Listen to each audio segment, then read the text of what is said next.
Phew. What's up, Pom Pom?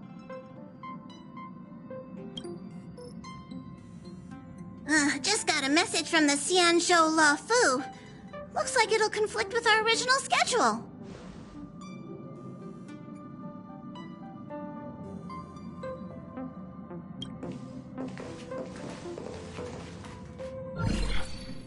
It's been a while, my friends on the Astral Express. How's your trailblazing expedition going? Soon, the Xianzhou Luofu will be holding the Luminary War Dance. Those who have aided the Luofu in overcoming the crisis are cherished allies of the Xianzhou. Thus, on behalf of the Seat of Divine Foresight, I'm extending an invitation to attend the ceremony. Your presence would be greatly appreciated.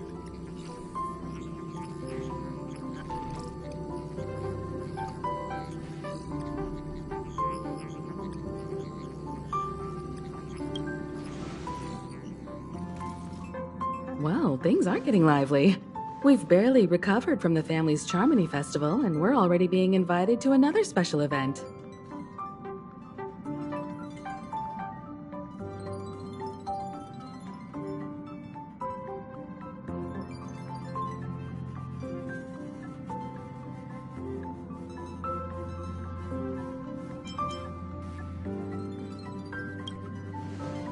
Why not think about it this way? Our trailblazing expeditions are turning into blast expeditions, where we eat, drink, and play wherever we go. Blast? Expedition? Yeah!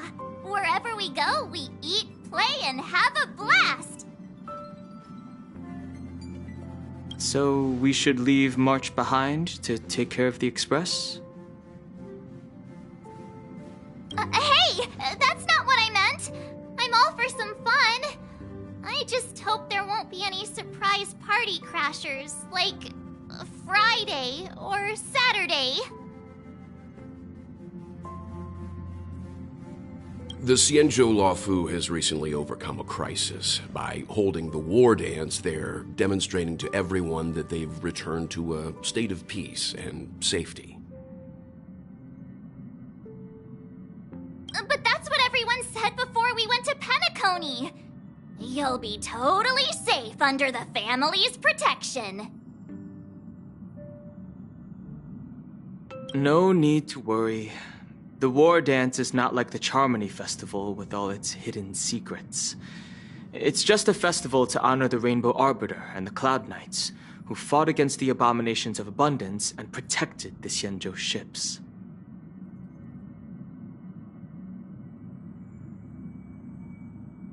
Aside from star skiff performances, it's mostly martial contests. Nothing too different from the Taiki and Roboball contest we've seen before. What do you think, Himiko? Since we've accepted Miss Black Swan's proposal, we should probably head to Amphorius for refueling.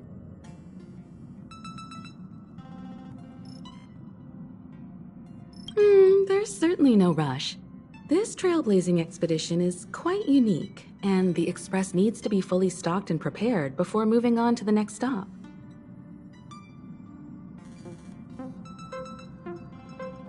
With Madame Herta's help, I was planning to deliver some Leviathan fossils from Kalinga Abyss to Ron May, member 81 of the Genius Society. It could earn us some favors before we set off. However, it may take a few weeks.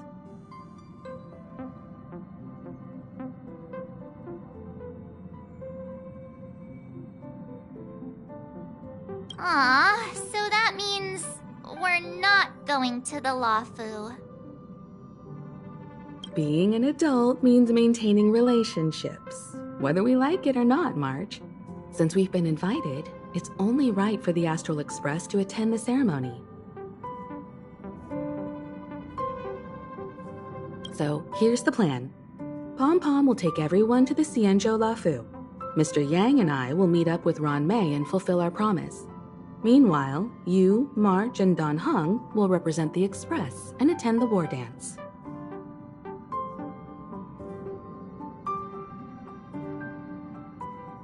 What do you two think?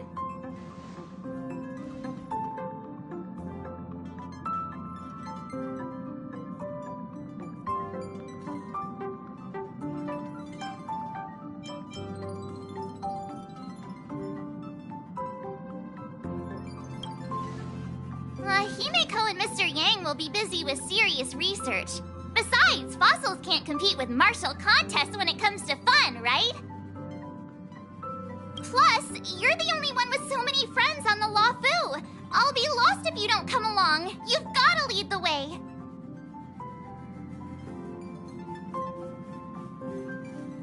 Now that everyone's on board with the plan, it's time to warp to the Spizendeuell Luofu.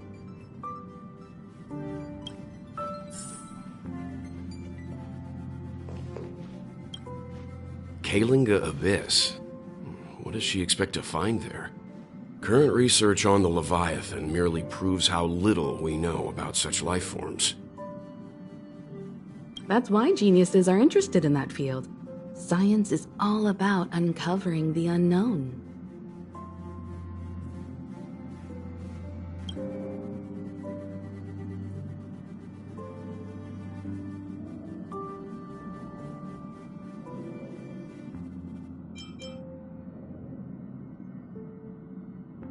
Don't miss us too much. If I stumble upon some cool Leviathan fossils, I'll bring a few back as souvenirs for you.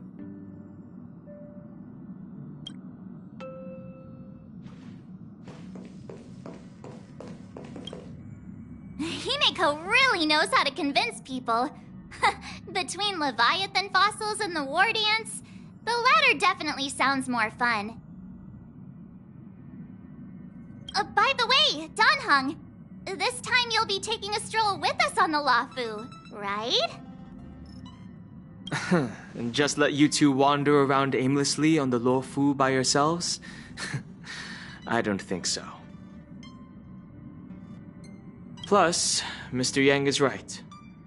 The ambrosial arbor crisis just ended, and both the long life and short life species are still feeling uneasy.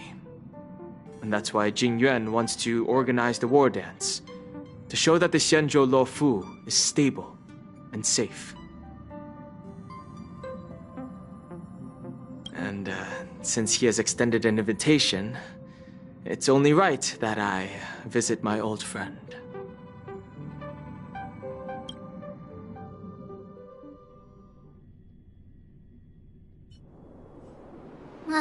Coming back to this place brings back so many memories, you know?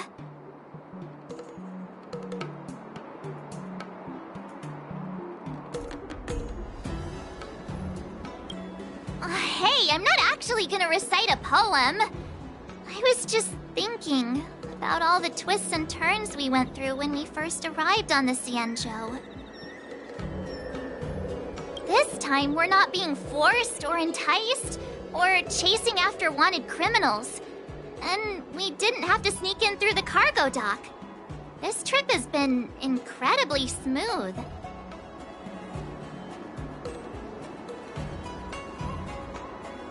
Quite unusual, I must say.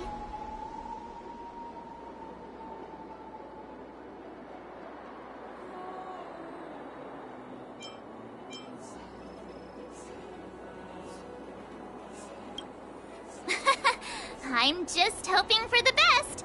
You're the one jinxing us.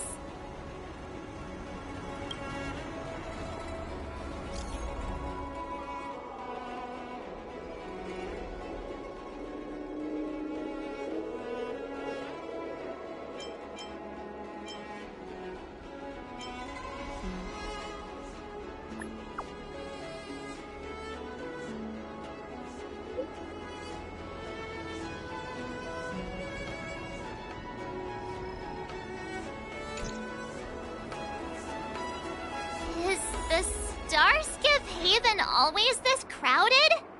Oh, there's so many people here. I can barely hear anything. Yanqing said General Jing Yuan sent him to welcome us.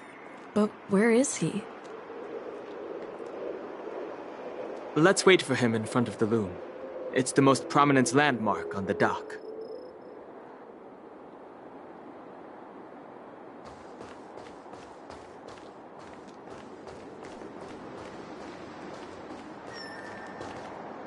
Hey, you guys! Hold on a moment. Did they just call us? Look at their outfits. They're from Penacony, right? Are you familiar with the Xianzhou Lafu? We know a little bit about it. What do you need? We are from Penacony. Maybe you've heard of it. We came to this ship to gather interesting materials for making dream bubbles. Oh, we just left there.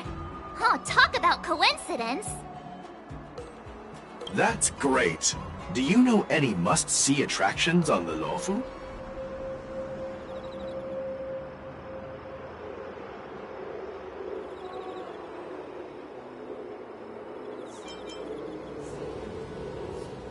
Exactly!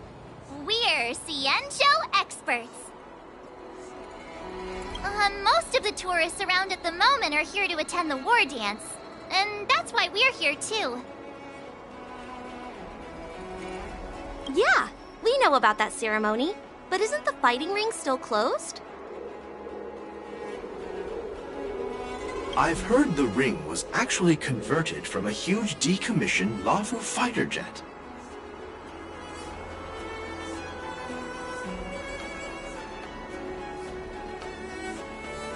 No doubt about it. It's a massive fighter jet. It's got to be larger than a civilian star skiff. But for now, all we can do is wait until the war dance starts in a few weeks before we can board it. We've still got work to do, so we can't just sit around waiting for it to start. That's why we're asking you about some must-see attractions.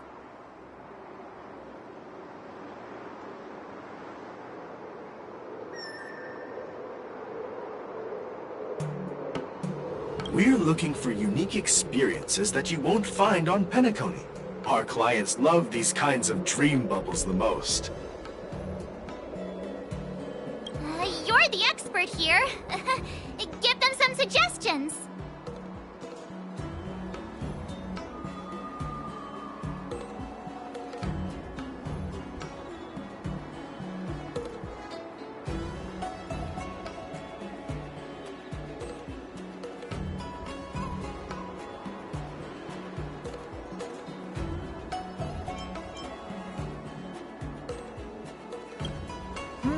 Good idea. The everyday vibe of the Aurum Alley is a rare find on the planet of festivities. Everyday vibe. Yeah, our clients have had their fair share of adrenaline-pumping dreamscapes. Maybe something down to earth would touch their hearts. Thanks for the suggestion. We'll head to the Aurum Alley to gather materials. Maybe we'll run into each other there in a couple of days. Look, Yanqing's here. Really? Let's go catch up with him!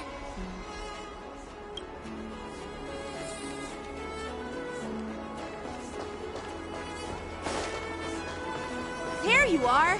Everyone, this way!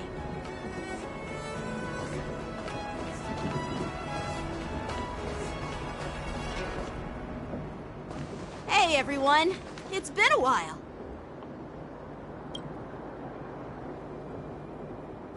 It doesn't feel like it's been that long since we last saw you. But, Yanqing, are you? What's up, Miss March? They say kids grow up really fast.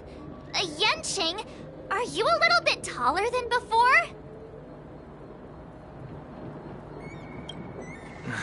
We've only been away for a few months.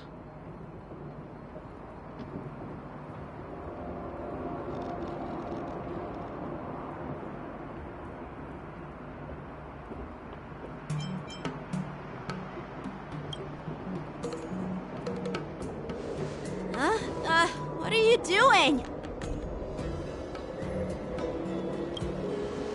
Sorry, but after our previous adventures, I've become suspicious of whoever greets us first.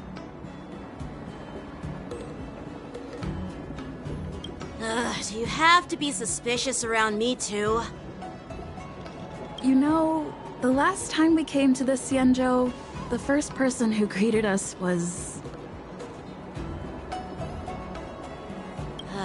I get it. Better safe than sorry.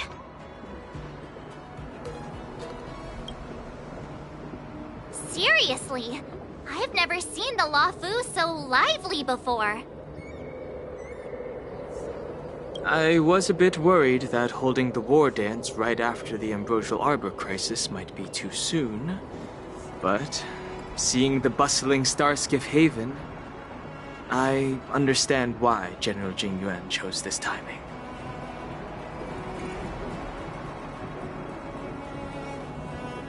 Yep. There's people from other delves and travelers like you three who've come from afar.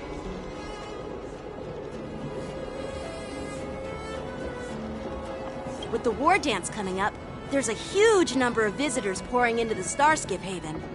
The Cloud Knights are working hard to keep the security tight. The General said this ceremony would help the Xianzhou Luofu recover from the crisis. It's a way to showcase our martial spirit, reassure people, boost morale, and attract visitors from other planets to promote trade and peace. By the way, the Xianzhou Alliance places great importance on this ceremony too. The Xianzhou ships, the Zhuming and the Yaoqing, have both sent messengers to offer their blessings.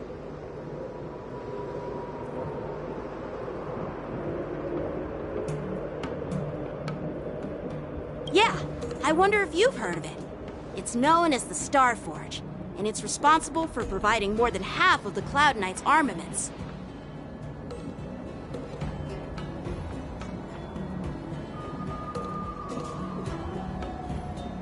The Xianzhou Zhuming boasts skilled craftsmasters, and General Huayan is a top-notch craftsman himself. Ah, if only I could get a sword forged by him, I'd be on Cloud 9. By the way, Yanqing, where are we headed next? I'm sorry for talking your ear off. The General wants to catch up with you at the Palace of Astrum. He's been eager to hear about how the Express has been doing.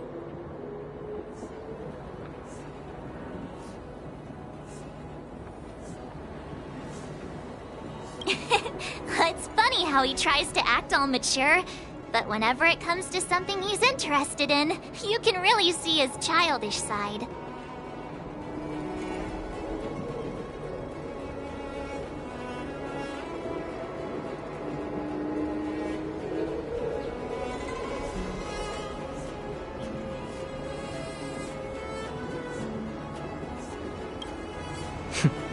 I agree.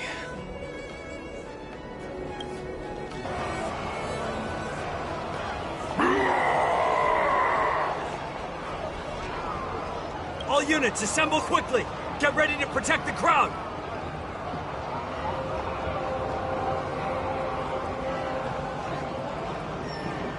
I just mentioned security, and now all of a sudden something's gone wrong. Excuse me, I need to go check out the situation.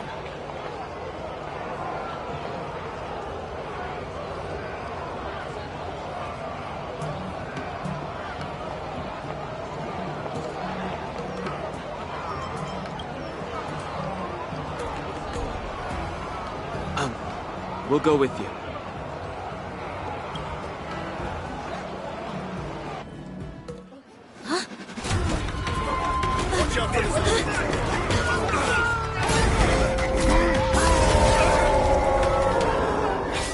Protect the civilians. I'll deal with him.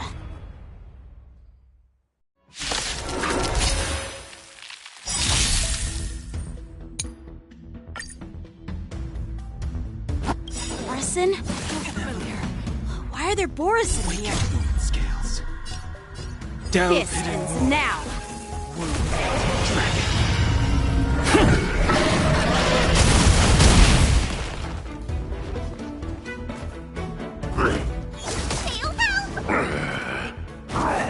It'll take more than that.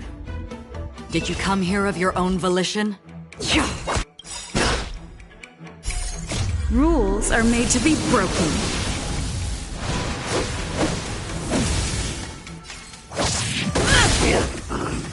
The times have changed beyond recognition. Heaven surge. Cloud-bearing dragon. Rise! Maybe I can do this.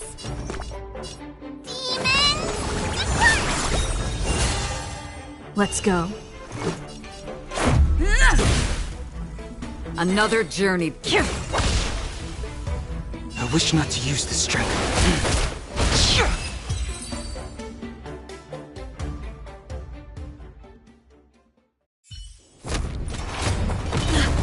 Not good.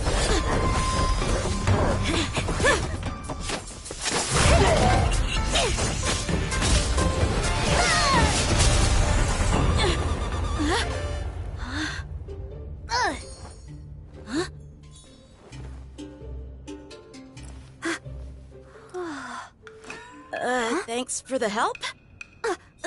Sorry, no time to chat. Could you give me back my...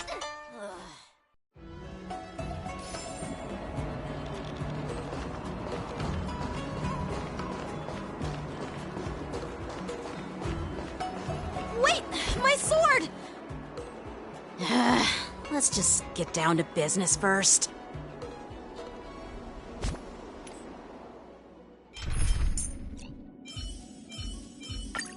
Don't be nervous. I'm sorry, but I'm afraid we'll have to put our plans on hold for now. I need to find out what's going on.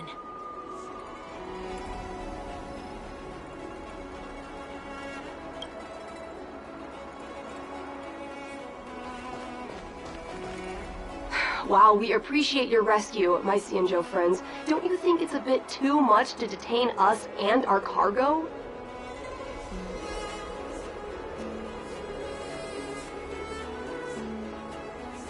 Sorry, but we've been ordered to detain you and your cargo for inspection until we figure out the source of the attack.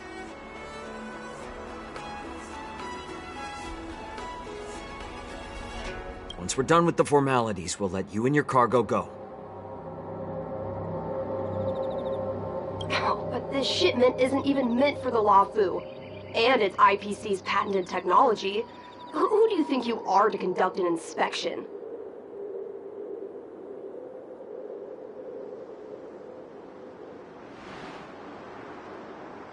According to the protocol, all cargo arriving on the Luofu must go through inspection. Oh, but we didn't officially enter your dock at all. We just sought refuge in your dock because we were attacked by the Borisons.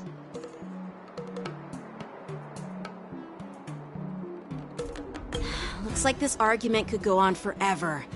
Let's not get involved in a heated dispute that won't lead to a resolution.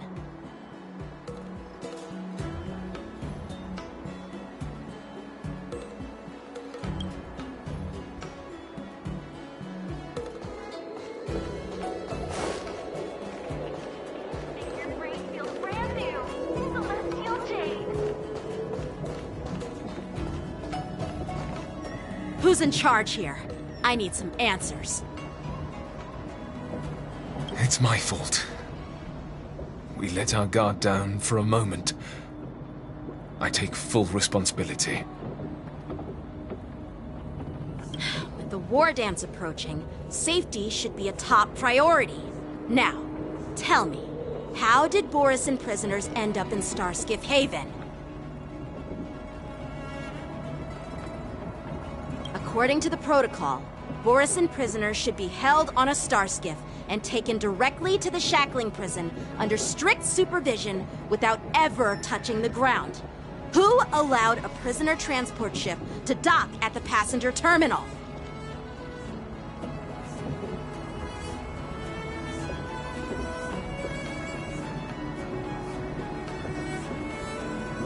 Please don't blame this captain. This incident involves the Zhu Ming's diplomatic vessel. Who are you? I'm Liu Jun, an officer of the Patrol Defense Squad. Thank you for your help, Lieutenant Yanqing. The situation unfolded rapidly and it shouldn't be held against the captain. Here's what happened. An IPC transport ship was attacked by the Borisin just before arriving, and the Ju-Ming's diplomatic vessel came to the rescue. They fought off the Borisin pirates and imprisoned them on their ship.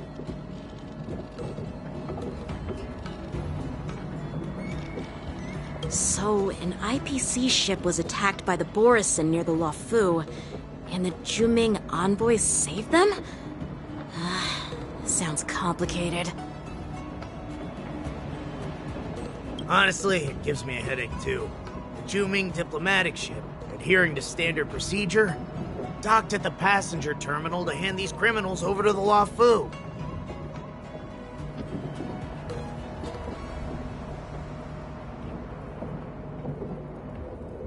You know, with all the outsiders flooding onto the Luofu, the Starskiff lanes are under immense pressure. The Borisin desperados decided to put up a fight before the prisoner transport Starskiff could get there. And that's what you just witnessed.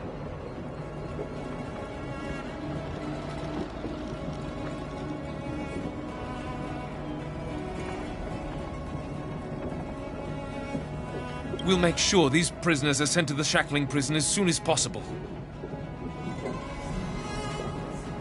I see. It's an unusual situation indeed. I'll report it to the security department of the Realm Keeping Commission and ask for their cooperation in handling the aftermath. Maybe I should gather more details from others so that the Seed of Divine Foresight can have a better understanding of the situation.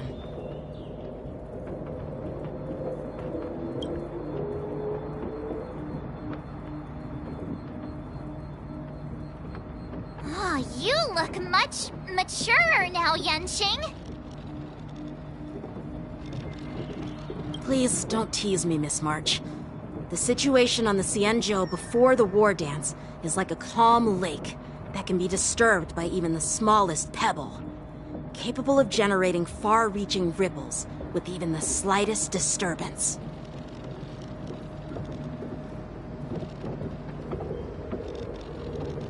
What are those people?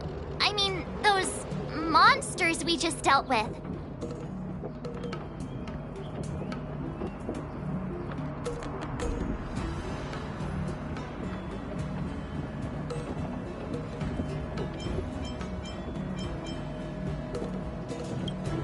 Yeah, those werewolf monsters are known as Borisin. They are abominations of abundance, and we've been fighting them for a very long time.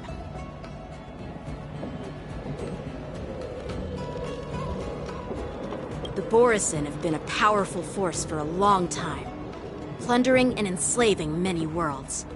The threat they pose is just as terrible as the Swarm disaster, and the Alliance even had a fierce war with them 3 decades ago.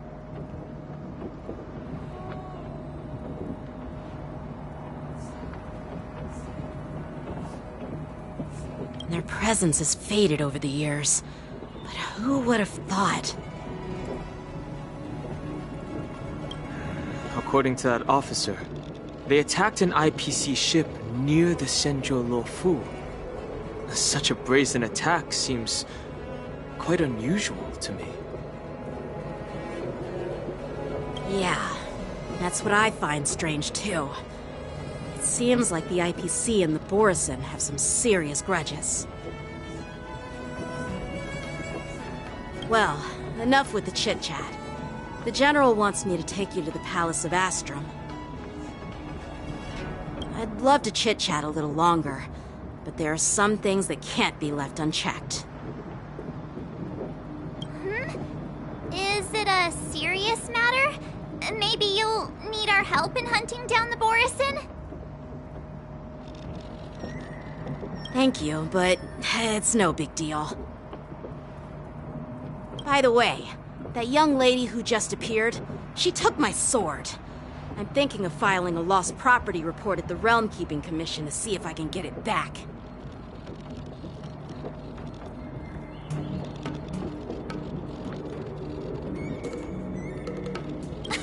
I doubt she did it on purpose.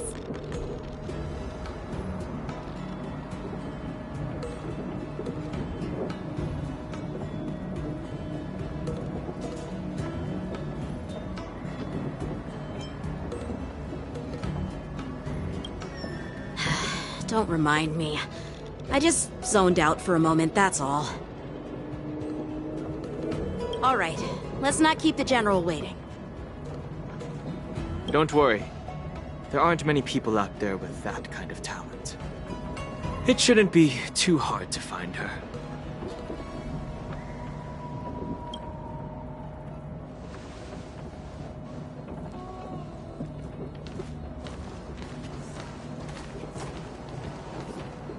There sure are a lot of troublemakers around.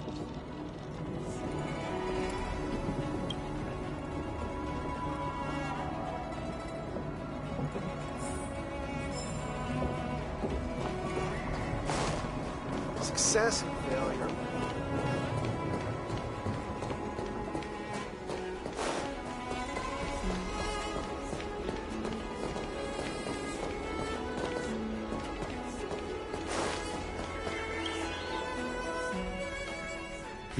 It's been a long journey, Elder Hwayan. Thank you for your presence. Don't mention it. Thank you for taking the time to welcome me.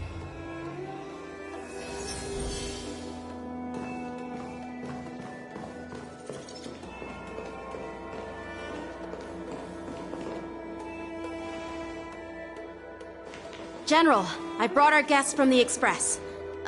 Oh, I'm sorry for my bad timing. I didn't know you were meeting a guest, General. Don't worry, you're just in time. It's been a while, my friends from the Astral Express.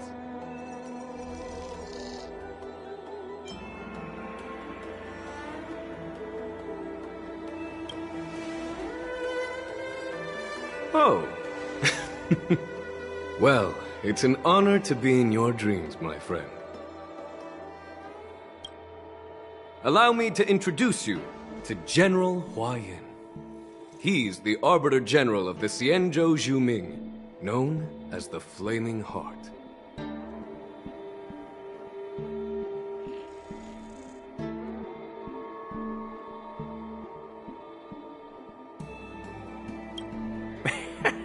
No need to be so formal. I'm just a tourist here, no different from other tourists who've come to attend the ceremony.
Elder Hwayan is not only one of the Arbiter Generals, but also the Furnace Master of the Artisanship Commission.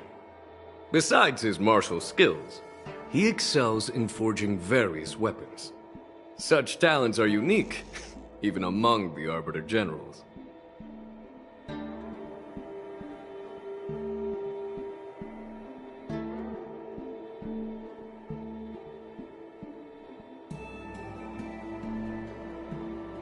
Be it Arbiter General or Furnace Master, these are merely titles given to me long ago.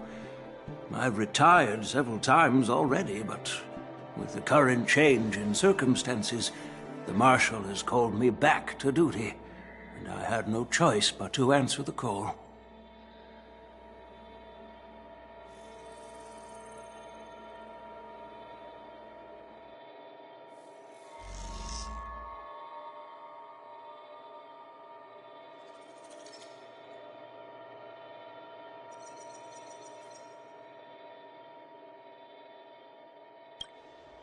Well, in the end, I'm to blame. Living such a long life naturally brings its share of disapproval.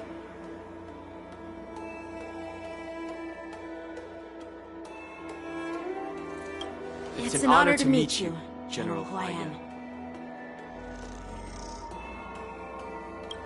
It's my honor to meet you, General Huayan.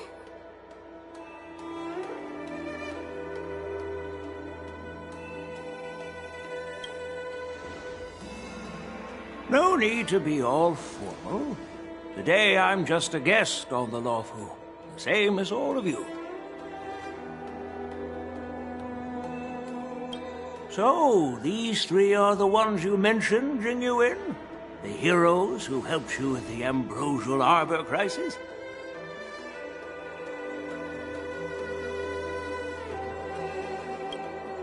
Indeed. There's Dan Heng, March 7th, and her. Without their help, I'm afraid the Luofu might not have easily overcome this crisis.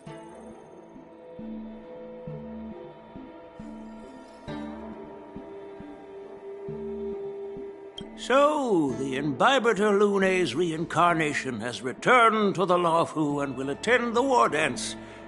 I'd love to have a drink with you should the chance present itself.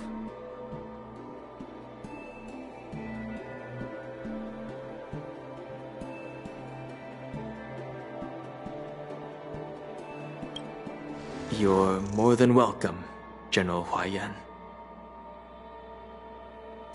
And this young friend is?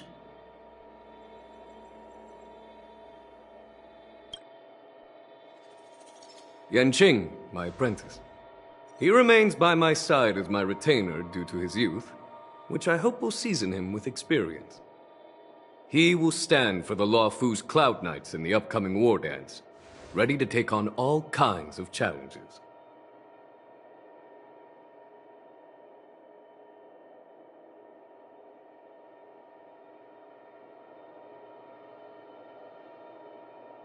Great, great!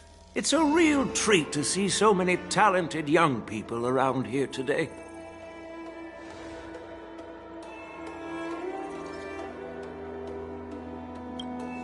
Oh, I almost forgot. This is my apprentice, Yun Li.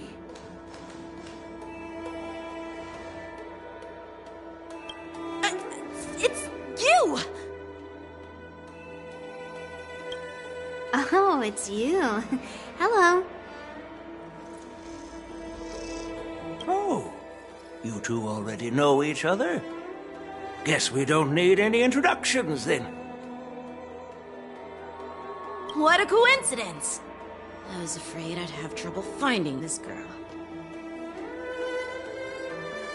Oh? Now you've piqued my curiosity.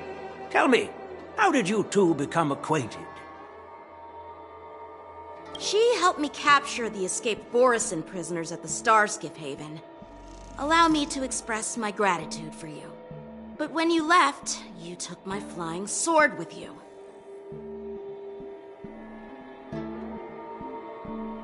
Your flying sword? Oh, so that's why I found a dagger in my bag. Turns out it's yours. Yes, it is.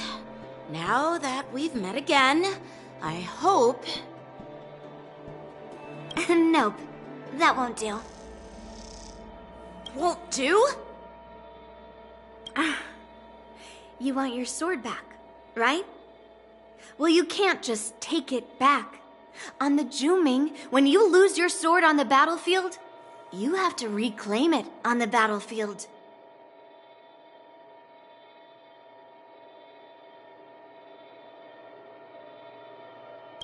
As for this little sword, it was supposed to strike that escaped Borisin prisoner. But unfortunately, its owner's agitated state caused it to fly off like a kite with a broken string, and it missed its target.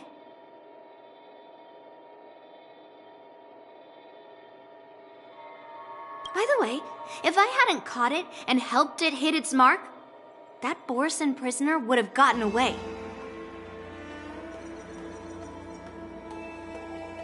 Hold on a sec, Yunli. You took my sword without even asking, and now you're refusing to give it back?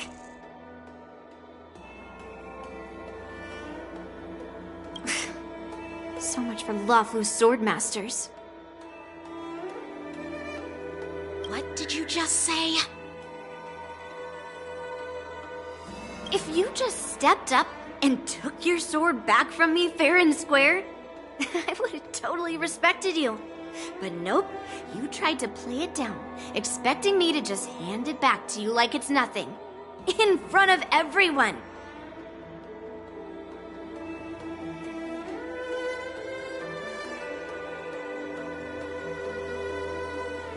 With all due respect, you don't honor your sword, so you don't deserve it.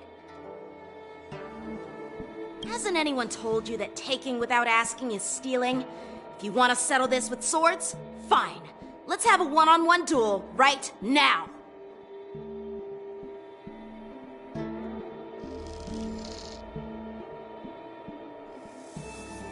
Yanqing. Well, that's more like it. Just be careful, because I'm not as easy to handle as the Borisin.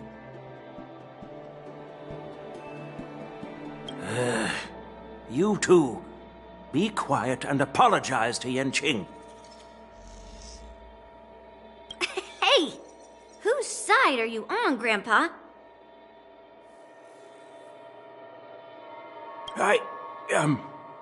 I don't take sides. It's a small misunderstanding, and an apology would be too much. I've heard about the Zhu Ming's incredible swordplay and craftsmanship, most notably the legendary Flame Wheel Octet. Seeing Miss Yunli, who is among those ranks today, well, I must say she definitely has that fiery edge.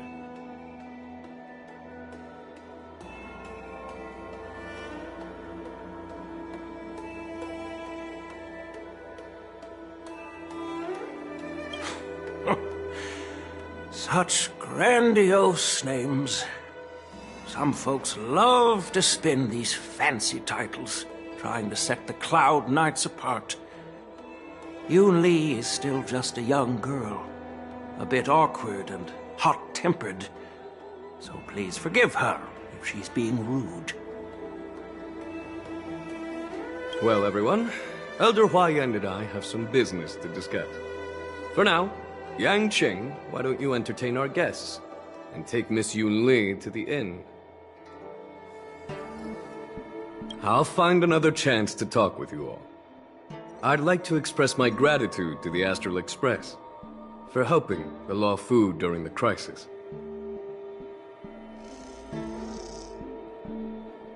That's so kind of you. I mean, you've already thanked us so many times.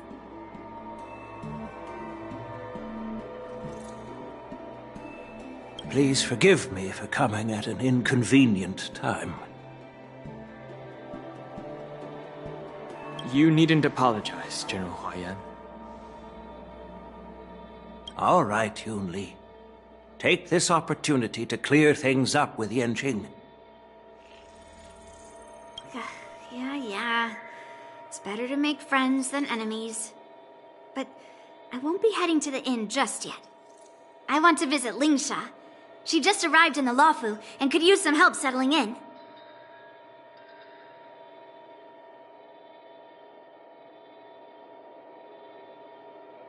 Yanqing, once you've helped our guests get settled, go to the Artisanship Commission for me. I've heard about the attack and the detainment of the IPC ship. Qingzu sent word that the IPC members are protesting and wish to have their cargo back.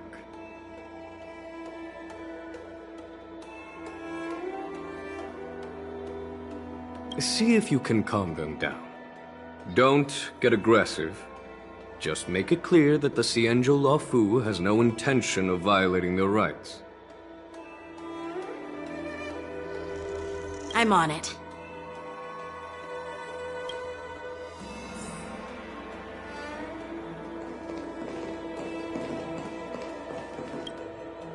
This is the report Qingzu just sent me. Let me take a look.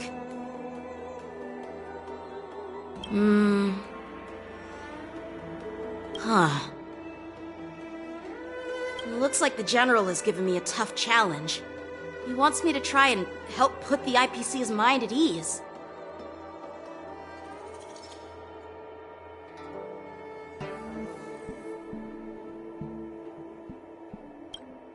Well, it's not exactly a test.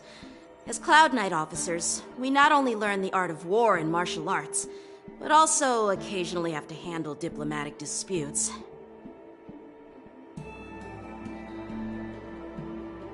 It's just, you know, talking things out isn't as straightforward as duking it out with weapons on the battlefield. This is especially true when you're up against the IPC, with their non-stop corporate babble.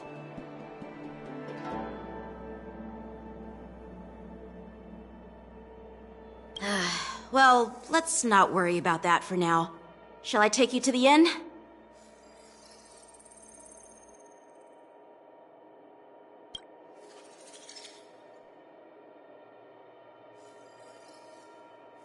It is the Luofu's honor to have you in attendance at the war dance. Yet, the fact that a simple martial arts ceremony has attracted esteemed generals from the Zhu Ming and the Yao Qing implies intentions beyond mere spectating. Might there be any specific instructions from the Marshal?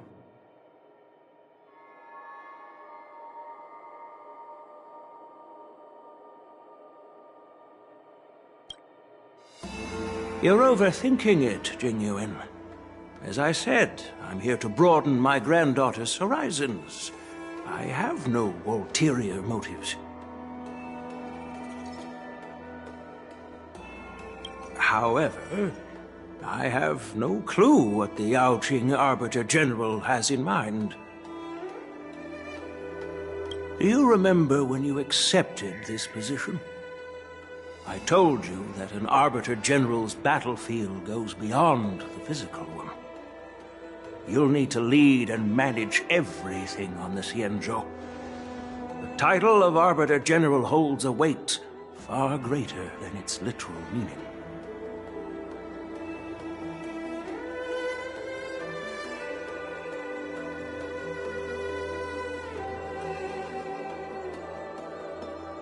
So many years have passed, and you've done well.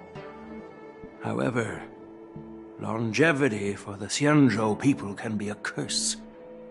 Living too long means that every mistake you made will lurk in the shadows. And one day, they'll eventually catch up to you.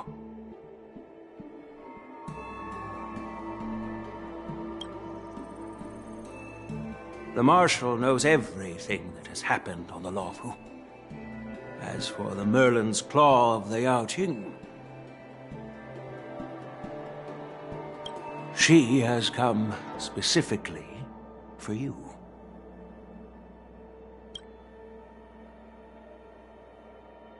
Speaking of which, why hasn't she arrived yet? They say the Merlin's Claw strikes like lightning. Being late isn't her style. That's not true, General Huayan. She's been here a while, but I'm sure you've heard of her unbridled nature.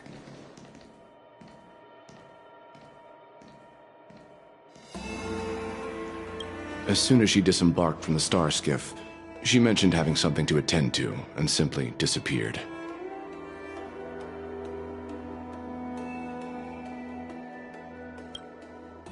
You must be the messengers from the Xianzhou Yaoqing, I assume. We are Jiaoqiu and Moza, retainers of the Merlin's Claw. It's an honor to meet you in person, Arbiter Generals.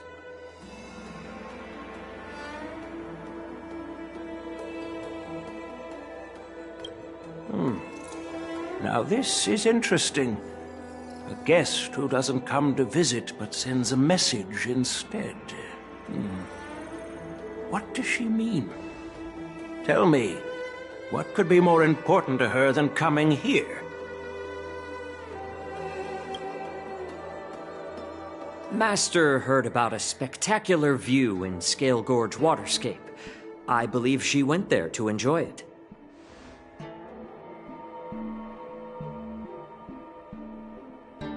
A spectacular view? Ha! Did you hear that, Jingyuan? This person is being sarcastic.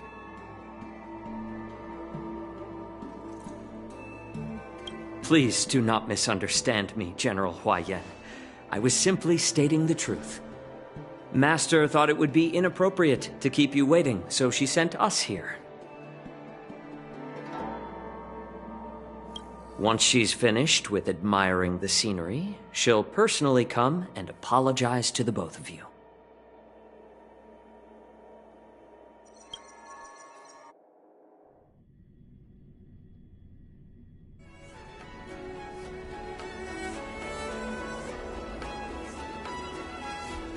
Drat! I forgot to ask Yun Li to return my sword.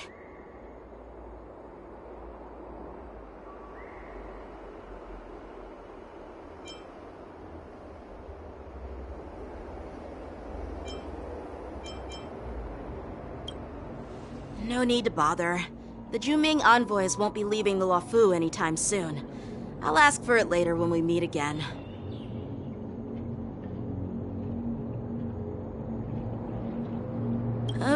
By the way, I don't know if it's just me, but the general seemed a little reserved. Could it be because of Elder Huayan's visit? Reserved? Really? Maybe I'm just overthinking things. No, you're not. When I entered the Palace of Astrum, I realized that the messenger from the Xianzhou Juming was actually the Arbiter General himself.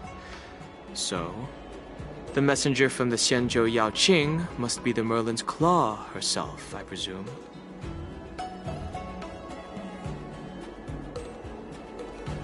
That's right. Well, that's what makes this entire thing so unusual. What's so unusual about it?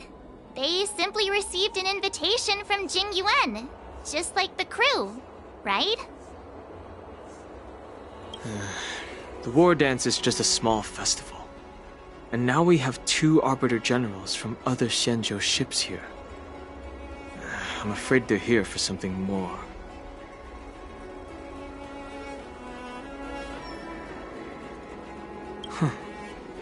Maybe they've come to hold Jingyuan accountable for the Ambrosial Arbor crisis? Hold him accountable? Come on, didn't the Luofu fall victim to the disciples of Sanctus Medicus and the Antimatter Legion? Why would they blame the victim? Donshu's rebellion and Ventilia's scheming are merely one side of the story to the other Arbiter Generals of the Alliance. Only a single piece of incontrovertible evidence remains, creating an endless source of potential complications.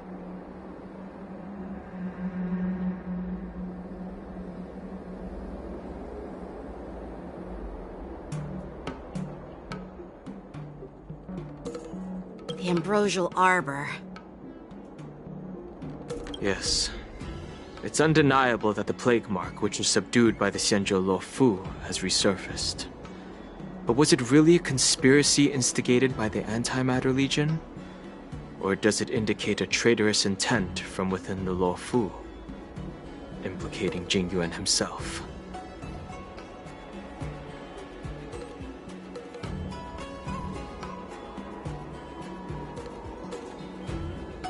Once the spark of suspicion is kindled, it proves hard to extinguish.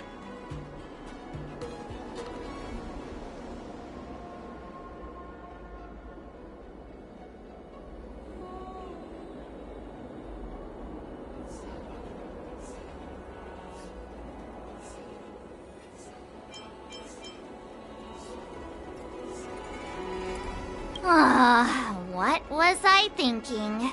Seriously, here I was looking forward to a carefree and enjoyable trip.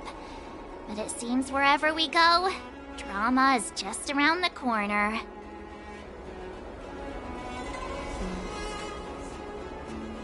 Aw, I was so excited. I thought those Arbiter Generals were just here to see the ceremony.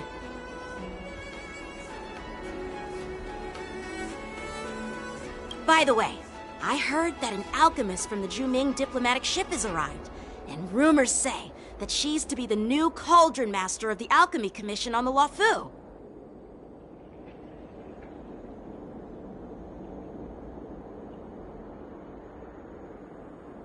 An alchemist from the Juming serving as the Cauldron Master on the Luofu? While it's not unheard of, the timing itself... Thanks to your words, Mr. Dan Heng. Now I finally see the underlying tensions. The General is under tremendous pressure right now, but I was completely oblivious to his troubles. How naive of me. Come on, don't think like that. Leave the adult matters to the adults. Even if you wanted to do something for the General, it's not like you can do anything.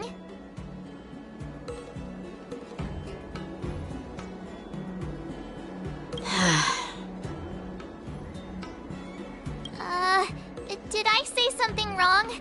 Again?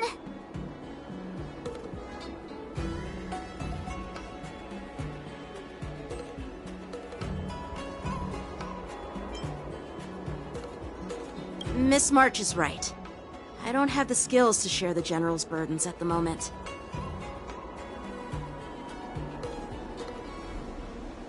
Still, I'll do my best to follow his instructions. Let's go. Once I've taken you to your accommodations, I need to go to the Artisanship Commission to handle the IPC's protest.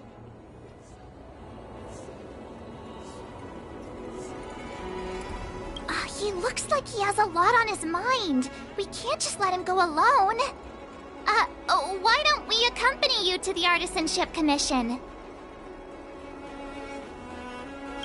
This is too much trouble.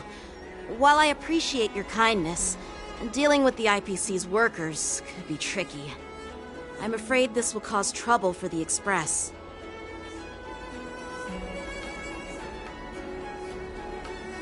No worries. We're pretty experienced in dealing with the IPC. You've heard of the 10 Stone Hearts? We've dealt with quite a few of them, right?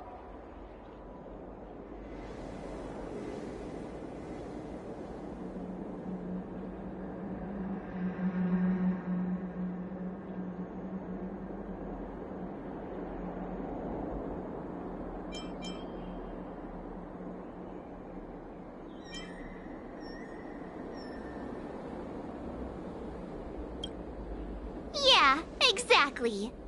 Are you being sarcastic? Well, since you're willing to help, I won't decline your kindness. Let's head to the Artisanship Commission and meet them.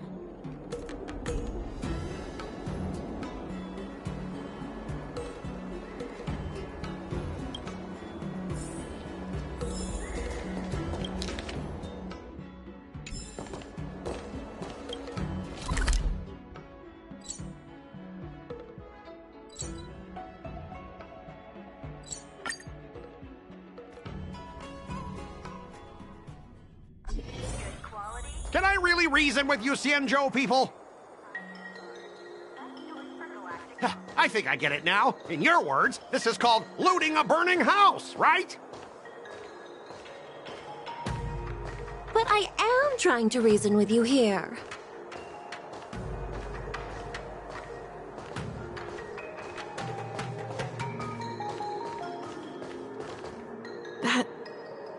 toxic voice sounds familiar. Haven't I heard it before in Aurum Alley?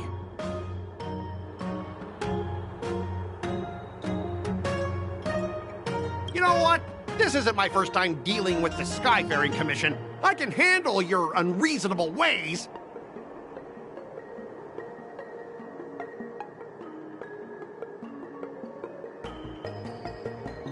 But straight up snatching IPC cargo, isn't that going a bit too far?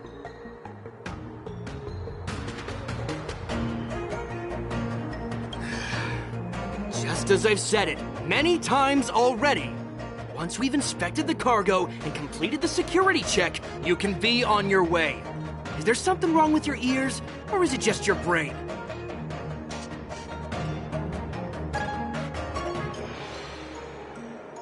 I'm hearing you loud and clear. I'm thinking clear. And my answer is crystal clear. Not a chance.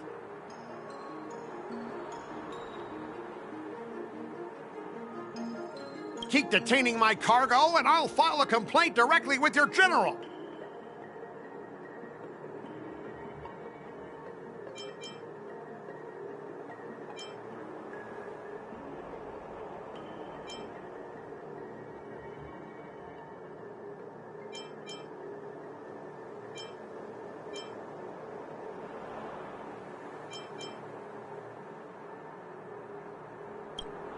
You jerk! Who are you calling a dog? Wait, why are you here?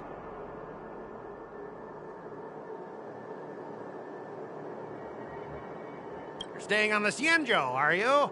What terrible luck! Wherever you go, disasters aren't far behind!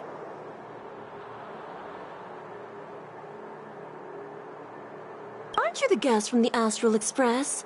What brings you and Yanqing to the Artisanship Commission?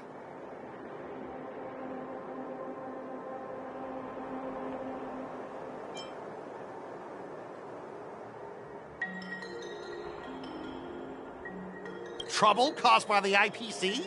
I'd say it's caused by the Skyfaring Commission!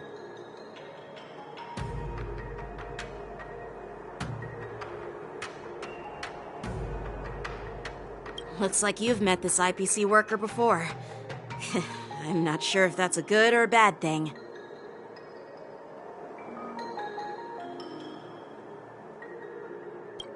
I was sent here to deal with the IPC protest, Miss Shikwe. What's going on here? As you know, this IPC transport ship was attacked by the Borison and rescued by the Juming's diplomatic ship. Then the Cloud Knights were instructed to bring it back to the dock for repairs and inspections.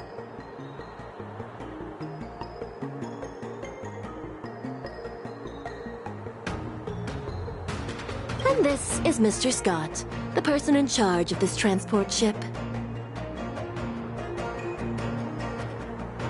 So, you're Scott. I've heard her mention you. Weren't you kicked off the Lawfu before? Why did you come back?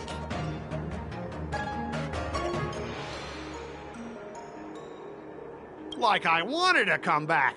I thought I'd just dock at the harbor for repairs and leave this forsaken place for good. Little did I know, as soon as the ship entered the harbor, a bunch of Cloud Knights showed up and snatched all our cargo from the hold.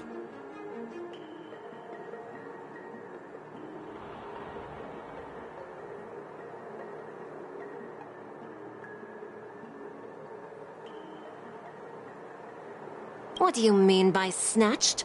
I've told you 1,000,000 times. It's a security check. Then why did you bring the cargo to the Artisanship Commission? You even brought in some shady craftsmen. It's obvious you're trying to steal the IPC's patented technology!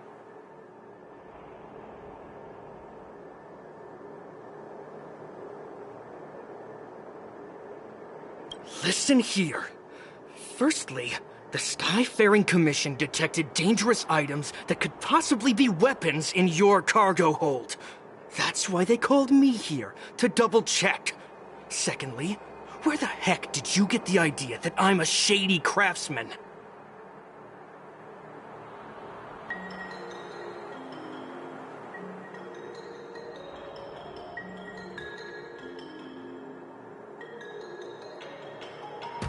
even if there are dangerous items, what do they have to do with you? It's not even being shipped to the Law Fu. We'll just fix the ship and be on our way. We won't unload our cargo here.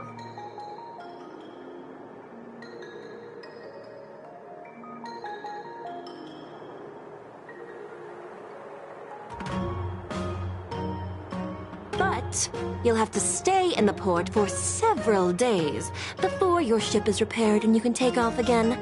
How can we just leave unchecked items sitting here?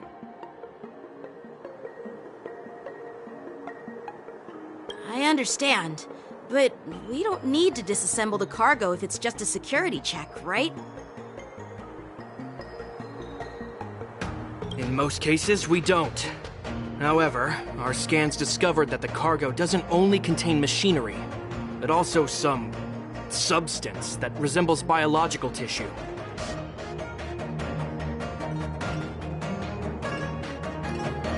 Biological tissue? Does this crate contain living things? I'm afraid we'll need to wait for the Alchemy Commission for further confirmation.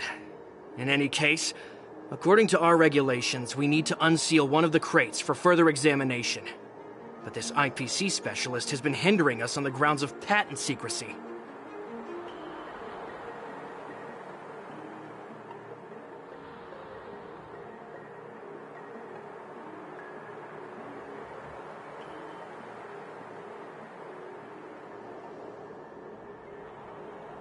The Alliance's regulations on biological products are very strict.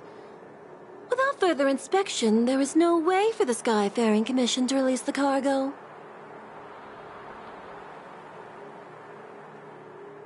Oh, really? Fine! If anyone lays a finger on that shipment, they'll have me to deal with. It doesn't matter if it's mechanical or biological. It's none of your business. I'm filing a complaint against the Skyfaring Commission's ridiculous regulations.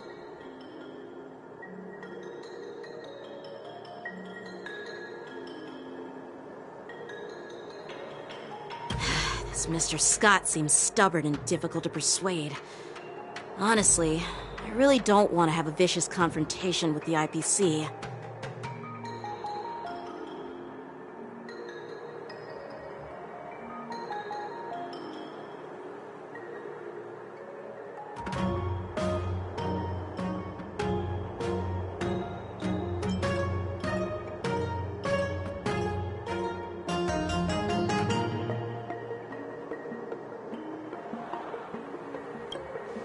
I heard how you helped Aramali.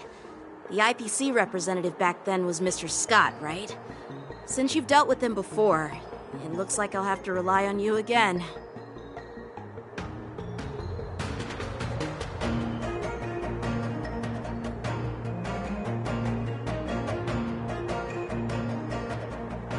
What are you guys whispering about over there?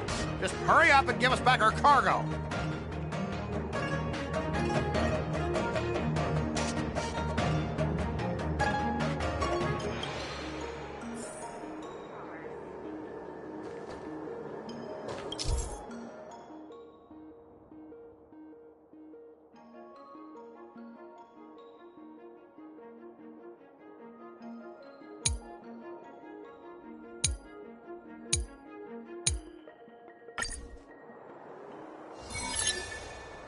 As I recall, this guy won't listen to reason and can only be persuaded with intimidation. But he does seem to follow rules to some extent. Let's use that against him.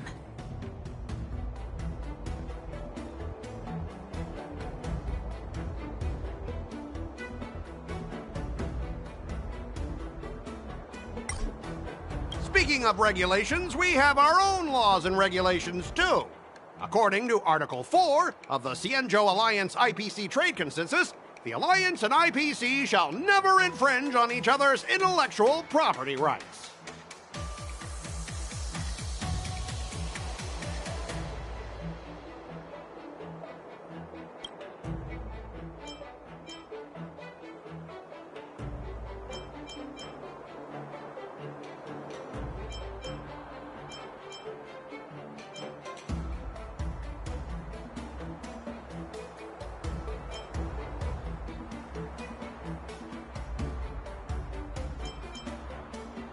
everyone! Meet my old friend Scott. He's very talented, especially at imitating animals.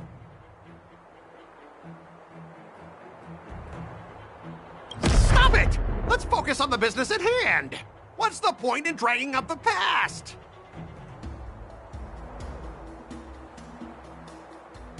Oh, you're amazing! Can you teach me? Which animals can you imitate? Just forget it! Even if we set aside the secrecy of intellectual property, these prototypes built by the Intelligentsia Guild are incredibly valuable, beyond your wildest imagination. If anything goes wrong, you won't be able to pay for it even with your lives.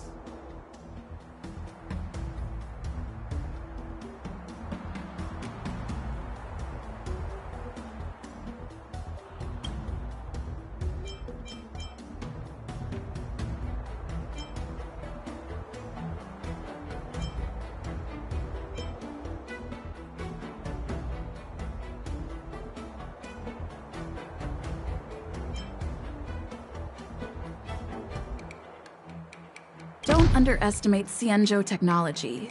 Even if they need to dismantle your cargo, the Artisanship Commission can easily put it back together.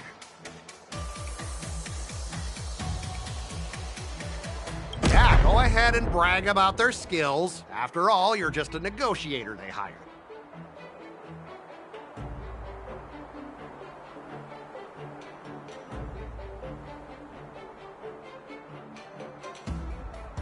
But I'm different. I'm an IPC member, and my fleet has accepted this transportation order.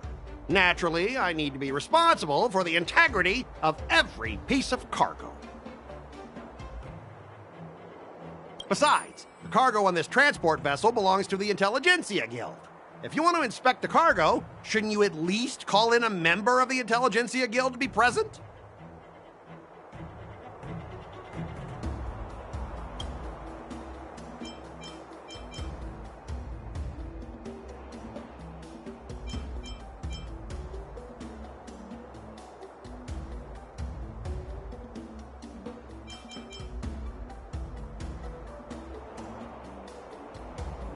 Pretty tight with Dr. Ratio from the Intelligentsia Guild, almost like family. Doesn't that make me practically a member of the Intelligentsia Guild too?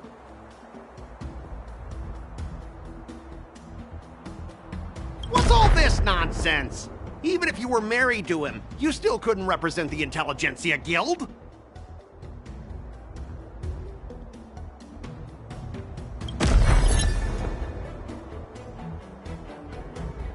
All right, that's enough. I'm not going to repeat myself 100 times. I thought you were reasonable and civilized, but now it seems you Xianzhou folks just don't understand the basics of business. We've signed a confidentiality and security agreement with the Intelligentsia Guild, and if we breach it, we'll have to pay a hefty sum.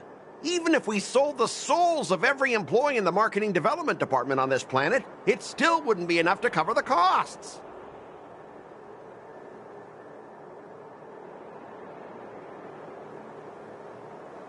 Listen up, kid. I don't mind delaying this transport for a few more days. Once the engines are repaired, our ship will leave immediately, and you won't have any reason to inspect the cargo.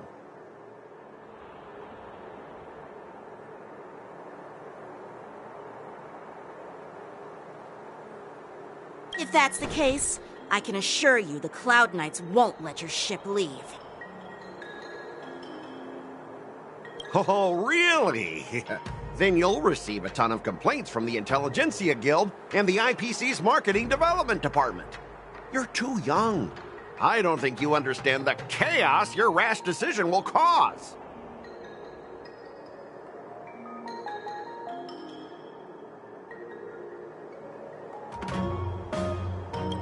Since you put it that way, Mr. Scott, I'll take it as your agreement to the inspection procedure. Now... Not so fast, you little brat. According to the IPC regulations, I have the right to arm myself and protect the property on my transport ship. I thought you were reasonable and civilized. But now, it seems the IPC just wants to play by its own rules. My apologies, Mr. Scott. Stop him, guys! For the Amber Lord! For the Amber Lord!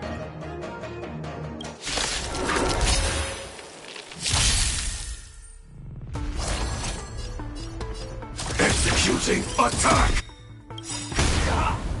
Like fire, I will fight for myself. Until everything burns to ashes! Live to fight! Fight to live! The times have changed beyond recognition.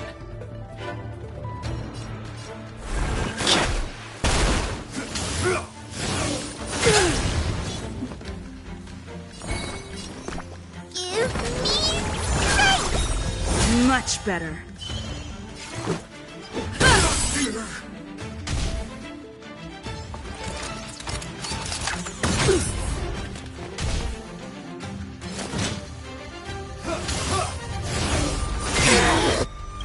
You dare attack me? Awaken, dormant scales. Delve, hidden moon. World-cleansing dragon.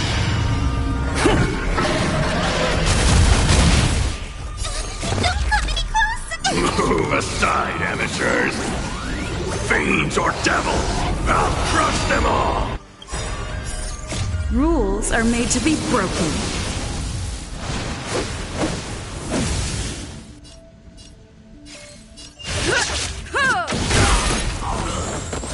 I shall set the seas ablaze! I sense a storm.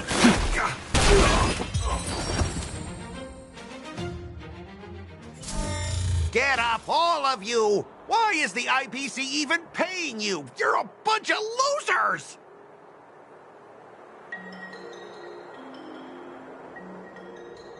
Just be grateful that that little brat showed you mercy. At least your staff aren't seriously injured.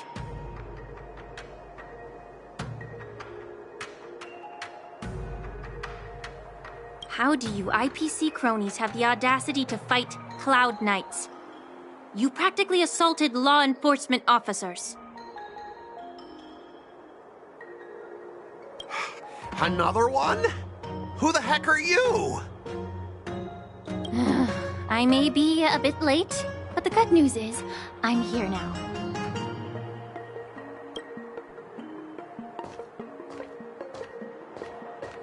Allow me to introduce myself. I'm Lingsha, Cauldron Master and head of the Alchemy Commission on the Law Fu.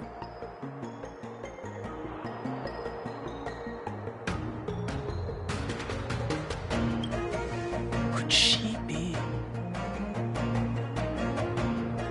Yeah, she's the new Cauldron Master assigned here from the Xianzhou Juming.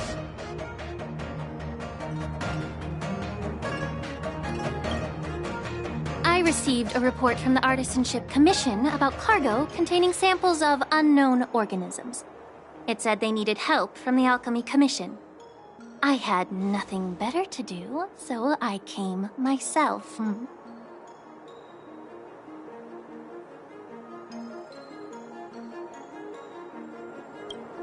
It's fine, Mr. Scott. If you really don't want your cargo to be inspected, it doesn't matter.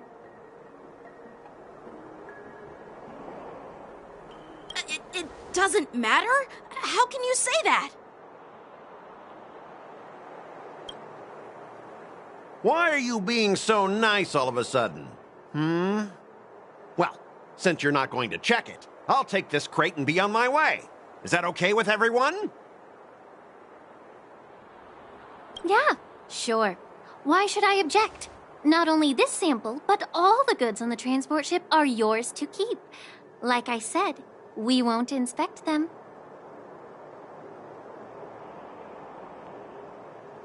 Wait a minute!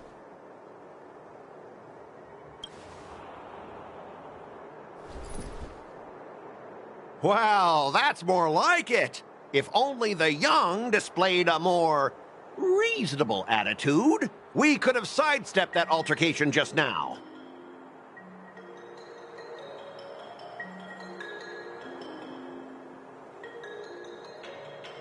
Our ship will leave in a few days once the engines are repaired.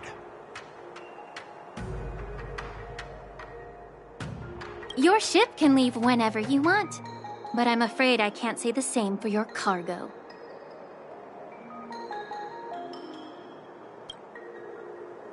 According to the import and export regulation signed between the Xianzhou and IPC, all biological shipments can only leave the port when they have confirmed to be of no threat, or when all biological activity expires.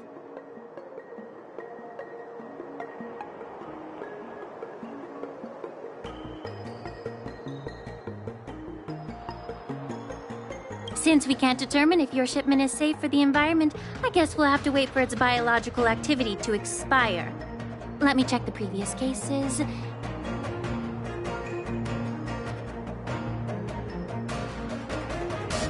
Normally, it'll only take around 47 star calendar years.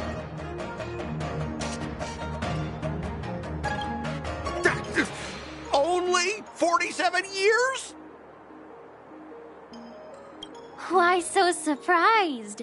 You're still young and full of energy. I'm pretty sure you'll live a few more decades. Have some confidence in yourself. Ha! Typical of a long-life species. Your words are dripping with sarcasm. While you may not care about time, I do. I'll be demanding double compensation from the Skyfaring Commission for every minute wasted.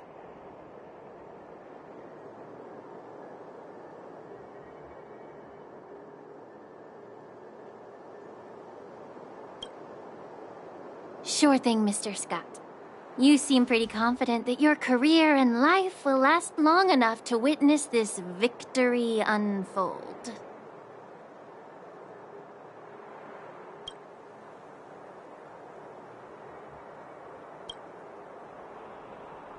Step aside, guys. Let them do the inspection. But, Mr. Scott... Come on, we're already in enough trouble. Just let them do the security inspection. And if needed, I can always grovel before the Intelligentsia Guild later. I'm just using my head for what it's apparently good for, right?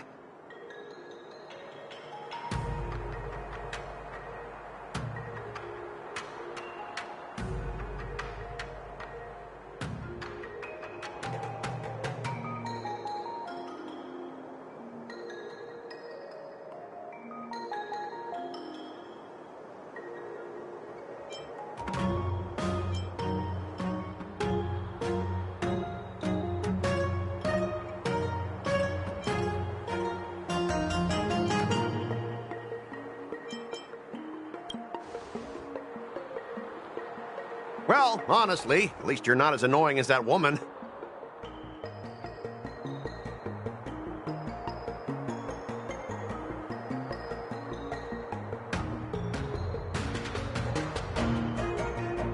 Bro, just do the inspection. This lady is really something else.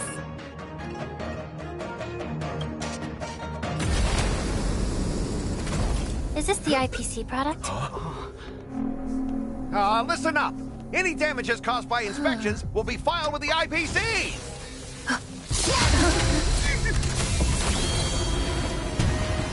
Turn it off.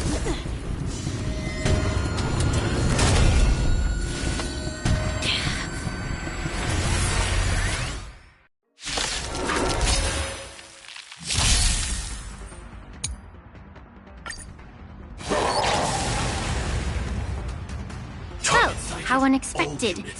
That was a surprise.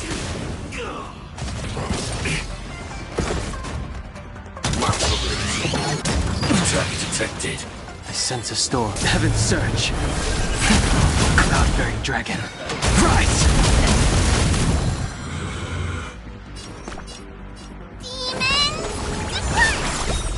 Support received. Let's go.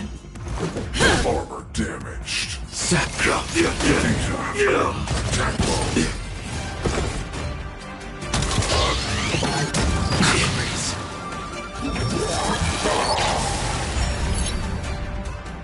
wish not to use the Heaven Surge.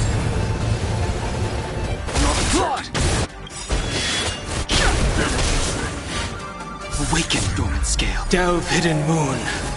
World cleansing dragon.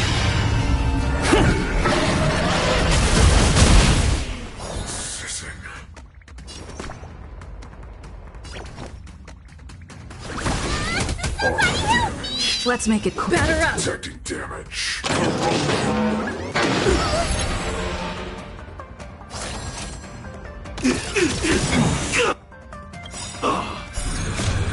I will fight for myself until everything burns to ashes!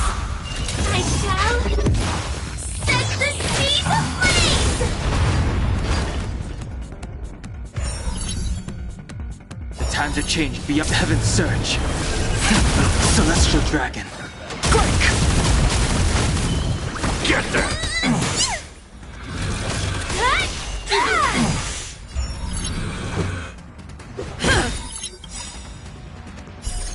Rules are made to be broken.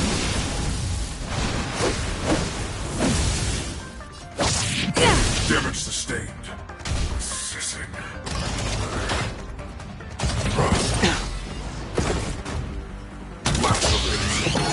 Just a scratch. Live to fight! Fight to live! Heaven's Surge. Cloud-bearing dragon. Rise!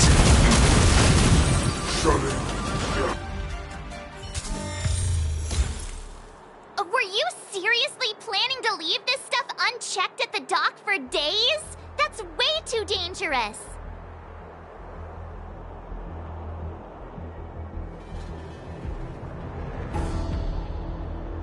I had no idea about it! You must have accidentally triggered the cargo's defense program!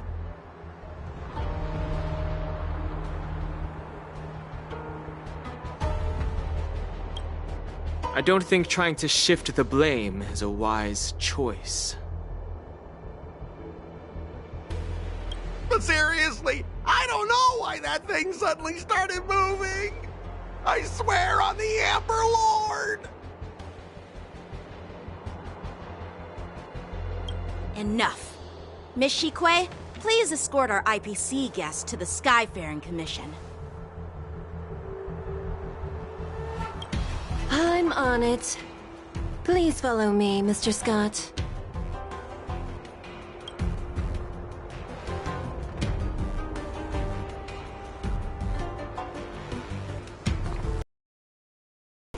Gentlemen, our preliminary inspection shows that there is indeed hidden biological tissues inside, just like the craftsman feared.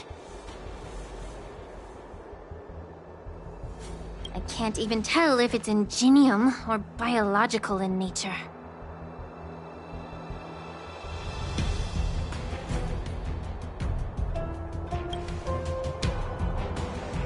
The core of this device is what they call wet kind of biological nerve as its control center.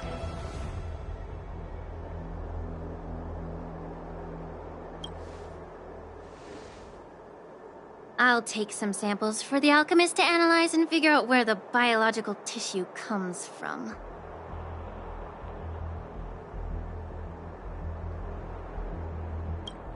Why would the Intelligentsia Guild use such unethical technology?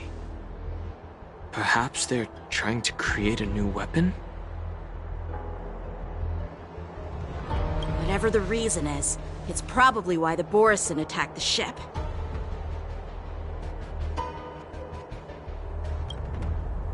No wonder the IPC were trying to obstruct our inspection. I'll contact the 10 Lords Commission and ask the judges to come and give their final verdict on this.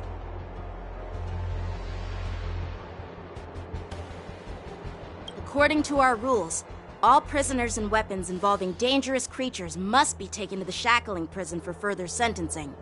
After all, it's the safest place on the Luofu.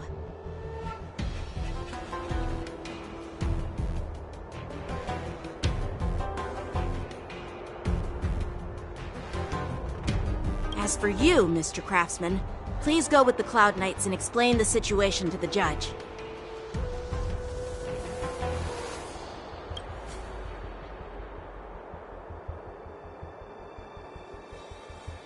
had a feeling that the IPC members would cause trouble, but I didn't think they'd be this tricky. Thanks for your help, Miss Linksha.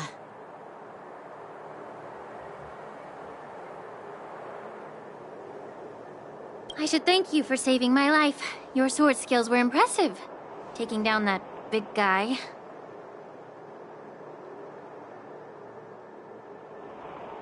I thought the General's retainers were all burly martial masters. I didn't expect Yanqing to be so...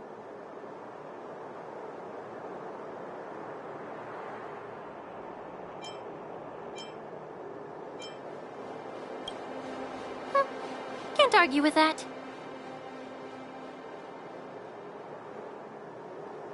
As for you, you must be the guests from the Astral Express, right? Saving the Luofu from that crisis. It's so impressive.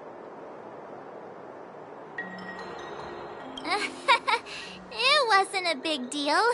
Really. It's still early, so why don't we get some for revitalizing the commission? I'd be happy to accept your invitation.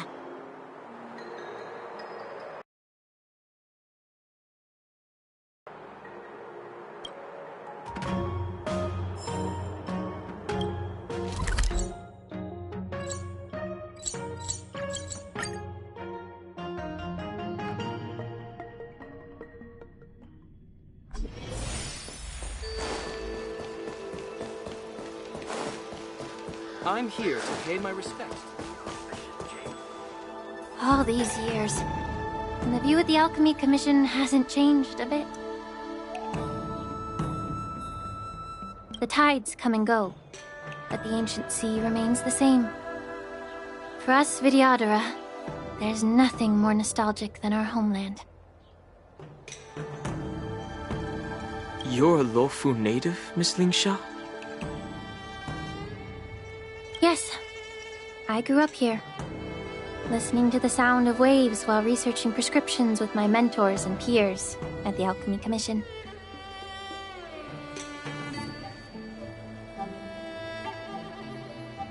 It's kinda sad, isn't it?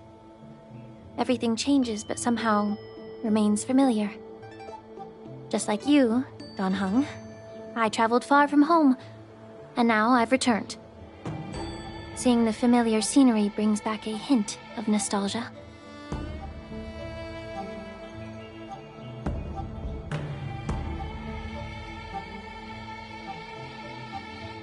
The view here would be even better without the ambrosial arbor. Oh, really? I think that towering tree looks pretty impressive.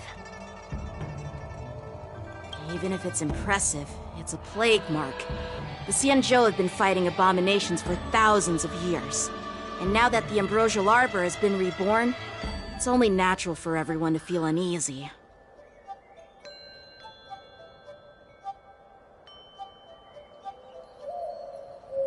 Well, once a seed is planted, no matter how long it takes, it'll eventually sprout and bear fruit. In my humble opinion, the rebirth of the ambrosial arbor and the resurgence of the disciples of Sanctus Medicus were inevitable. The seed was already planted when the ancestors of the Xianzhou sought immortality.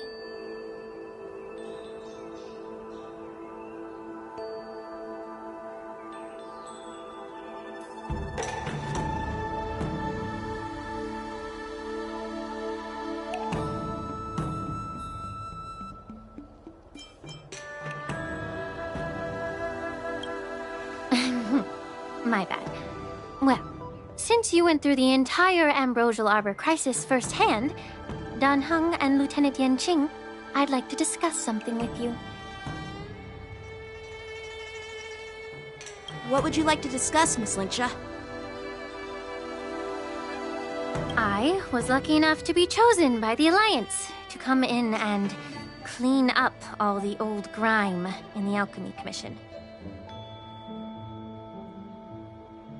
Honestly, The Alchemy Commission is riddled with problems and has reached a point where fixing it seems impossible.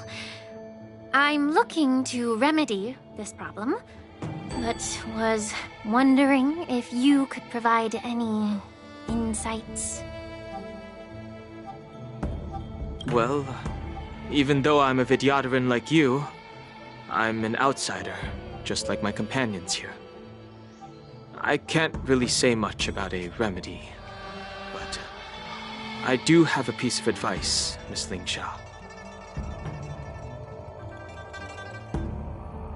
The Vidyadhara and the Alchemy Commission on the Luofu have always been intricately connected.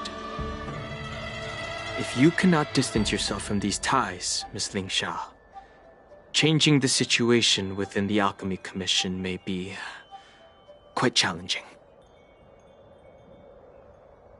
I may not know about politics, but I do know that the disciples of Sanctus Medicus have been operating within the Alchemy Commission for years.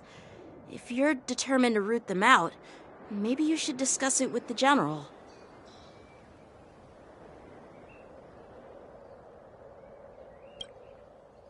I see. Thank you for your valuable insights.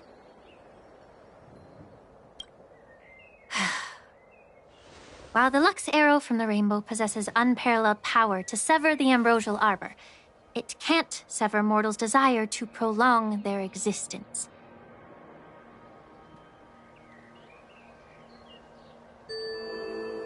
Just like how the Cloud Knights can eliminate the remnants of the disciples of Sanctus Medicus, but are unable to calm the hearts and minds of the people within the Alchemy Commission.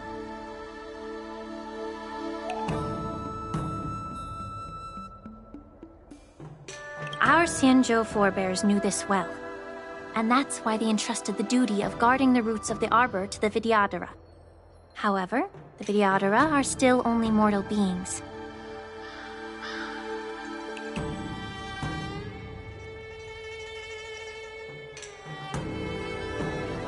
"30 years ago, my mentor served as Alchemy Commission's Cauldron Master. She recognized the emerging undercurrents and sought to cleanse the source of the disturbance. Unfortunately, even though she was skilled in the art of healing, she didn't understand the human heart or how to eliminate the sickness lurking within the depths of the Alchemy Commission.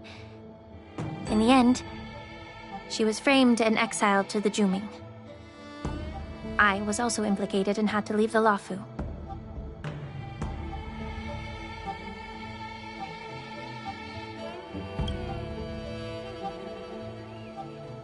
And guess who arbitrated the case and handed down the sentence?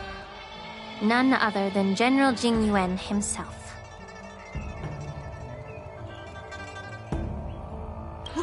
What? You heard it right. The ones responsible for the corruption in the Alchemy Commission are not just the remnants of the disciples of Sanctus Medicus, but even the Divine Foresight himself.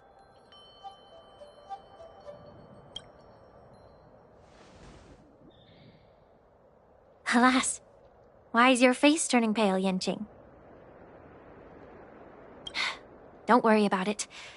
I understand that when someone holds a position of power, they may sometimes have to make tough decisions. I won't hold any personal grudges against him. Besides, at our age, holding personal grudges is a luxury we can't afford.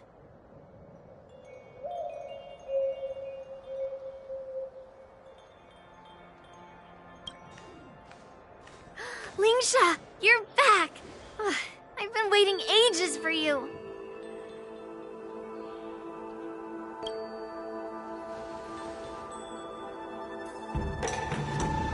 Yunli! Why aren't you with your grandpa? What brings you to the Alchemy Commission? Well, let me take this opportunity to introduce you to Yanqing.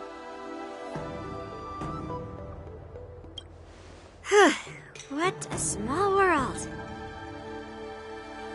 You stole my sword! Give it back! I see. Let's skip the introduction part then. Why do I keep bumping into you? Are you stalking me or something? Of course not. Unlike you, Miss Yunli, I have important things to take care of. You, on the other hand, seem to have all the time in the world to wander around without returning my sword. Grandpa used to say that a sword reflects its master. I talked to your sword, and it told me that you've been distracted. You hesitate when you should strike, and you struggle to stay calm when your sword is unsheathed.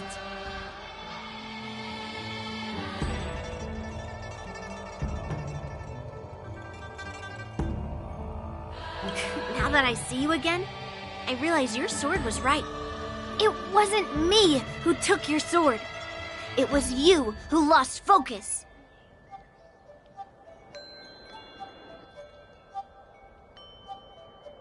Do you really expect me to believe that nonsense? I've been taking it easy on you because you're a guest from the Juming, but you're not taking the hint. Don't people from the Juming know you're supposed to return what you've borrowed?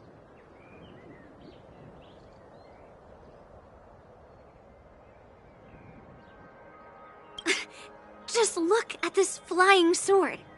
Even if I gave it back to you now, it'd just be taken away again in a few hours.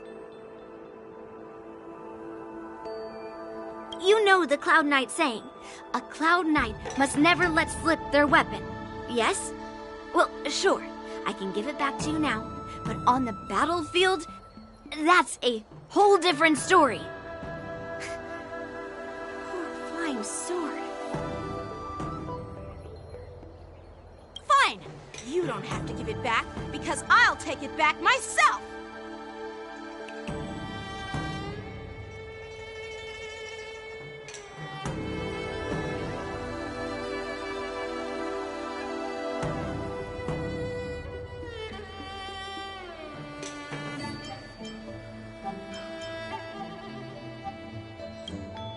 But which general should I call?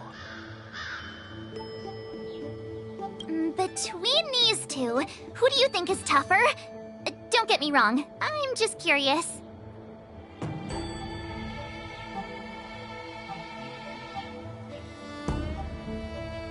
It is my first day at the Alchemy Commission. A brawl is definitely not how I imagined celebrating it.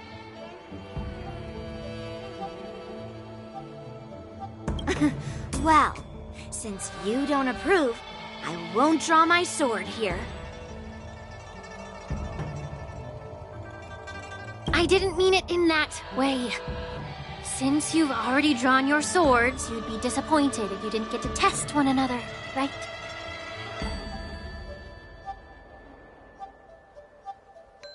I've received reports that the delves near the Alchemy Commission are still infested with abominations.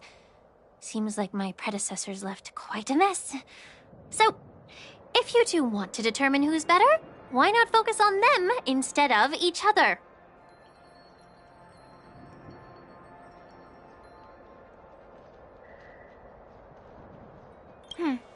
Clearing out some abominations? Sounds boring. It's the Cloud Knight's duty to eliminate those abominations. You don't have to ask me twice, Miss Lingsha. I'll help you get rid of them. Oh, you think you're the only one who knows how to behave? If Lingsha needs anything, I'll gladly draw my sword and help her out.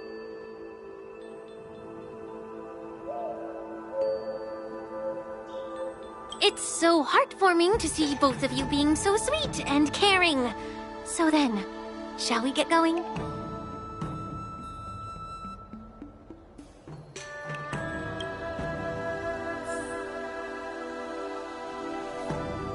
Ever since the disciples of Sanctus Medicus were eradicated, their experimental abominations have been festering here.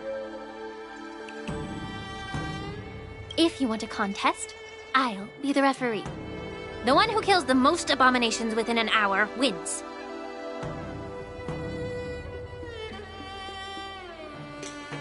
Lingsha, as always, you're still an expert in making unpaid work sound so noble and grand. for your own good, little Yunli. While you desire to compete against each other, I don't want to see either of you getting hurt. That's really thoughtful of you, Cauldron Master. So, are you both ready?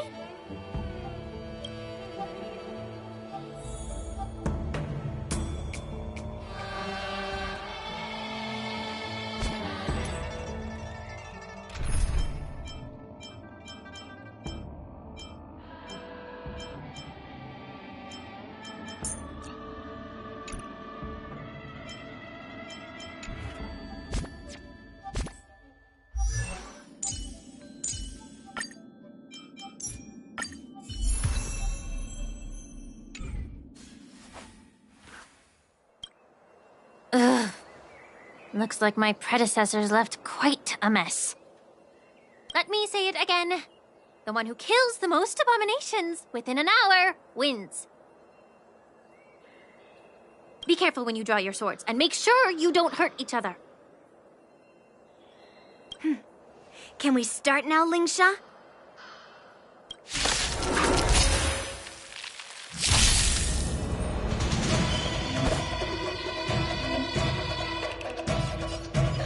Strike with heart!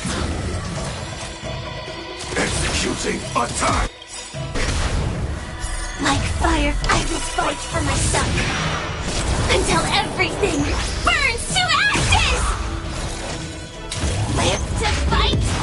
Fight to live!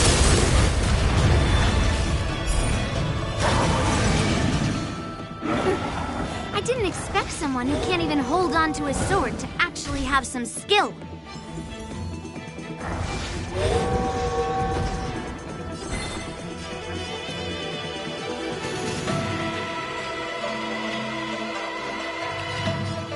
Get them! Take your positions. Let's improvise.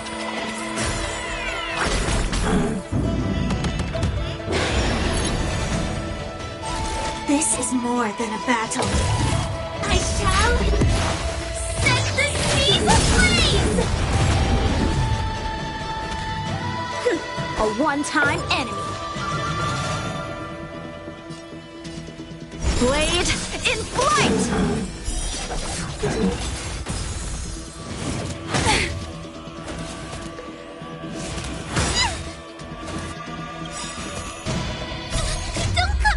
Move aside, amateurs! Fiends or devils! I'll crush them all! Clouds, clean the path! You've got style with those moves, but you're not striking where it counts. It's such a shame to see you misuse your sword like that. I'm gonna hold everyone. Somebody help me! Stay in step. Dreams do come true. The mood is set just. Let the show begin!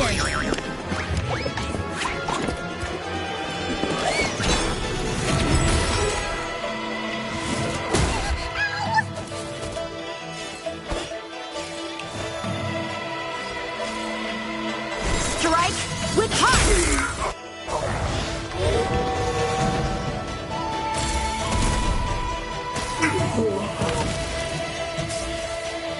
Stab in position.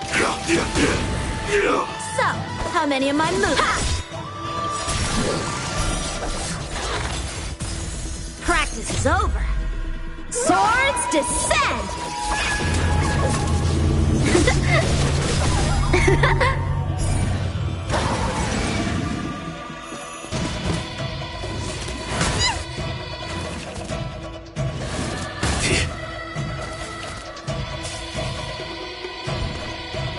Get them! Let's improvise. Clouds, clean the path!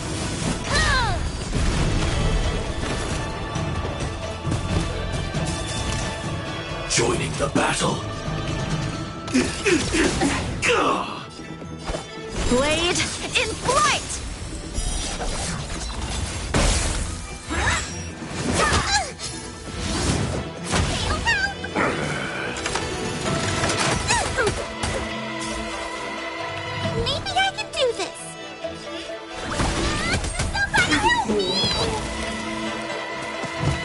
Take your positions.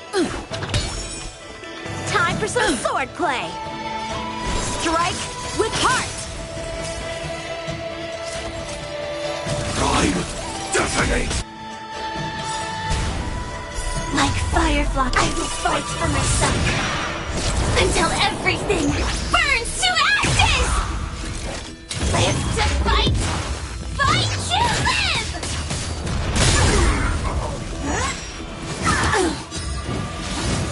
Recalibrating! A one-time enemy. I shall set the seas ablaze!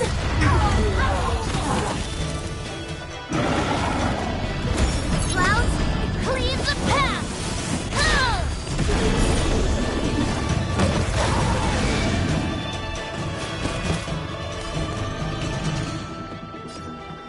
Get there! Don't come any... Move aside, amateurs! Fiends or devils! I'll crush them all! Practice is over. Swords descend!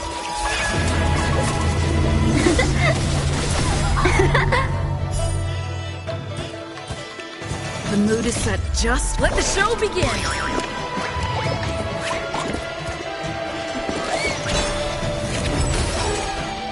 Stay in step. Dreams do come true.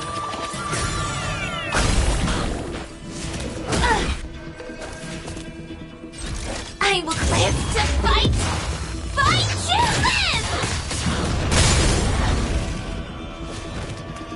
live!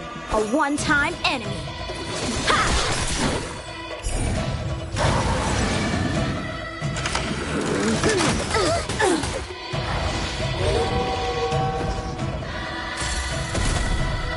We have to fight! Why, of course! Somebody help me! Take your positions. Let's improvise. Sam executing attack!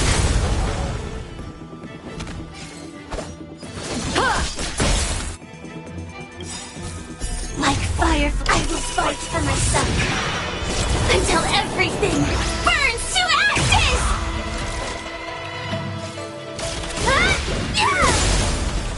Clouds, cleave the path!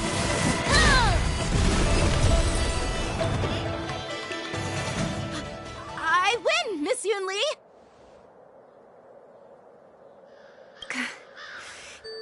You got lucky. Why don't you just give me back my sword, sincerely apologize, and then go cry your eyes out to your grandpa?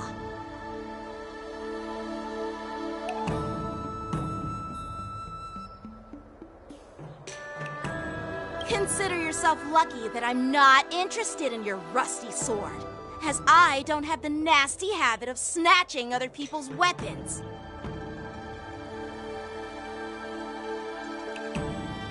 All you did was chop down a few monsters. Don't get carried away with yourself.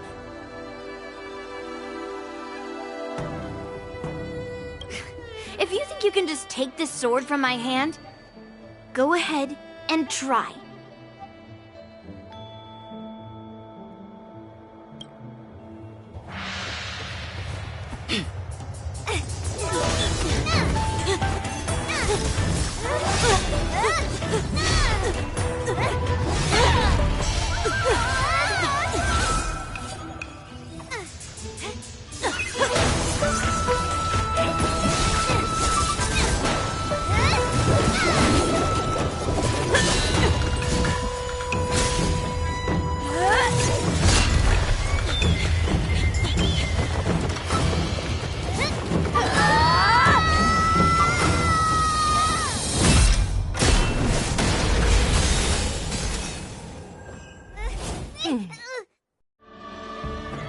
Well fought, my young friends.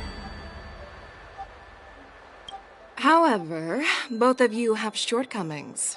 One of you focuses on dodging and weaving, while the other relies on brute strength, trying to take down targets with a single strike.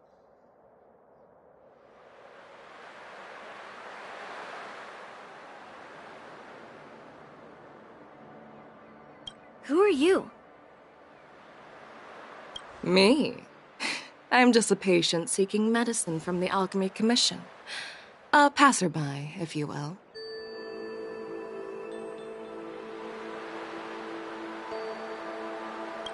I thought I'd see my fill of impressive fights during the war dance.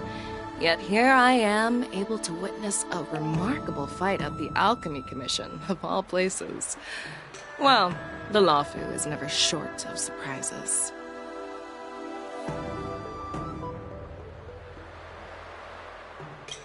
However, I have a small suggestion for you. Why don't you settle this dispute fair and square in the war dance's ring? That way, you can resolve your differences with a proper duel and put your grudges behind you.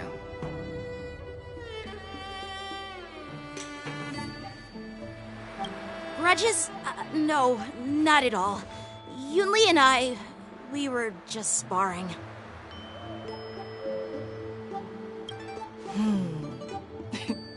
Sparring? You summoned your flying swords and she swung her sword with full strength. No grudges between you. I don't believe it. Aha! What brings you here, Lady Fei Xiao? Have you finished your health consultation with the Dragon Lady?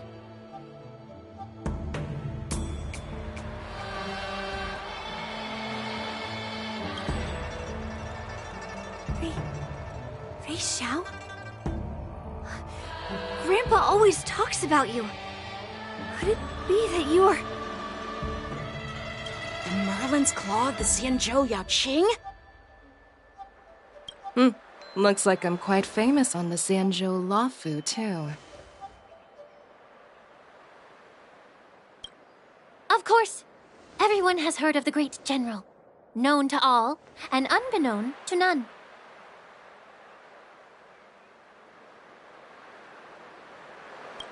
Great General? Isn't that title a bit too narcissistic? I don't like it. Ooh, I heard there's a dozing general on the Lawfu, so I came up with a humble nickname for myself. The Lacking General. Lacking in worries, regrets, and rivals. Sounds much better, right?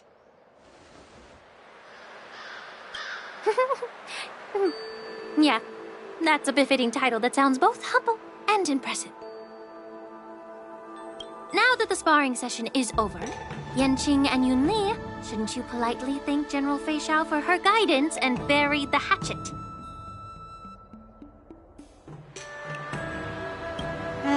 Here's your sword.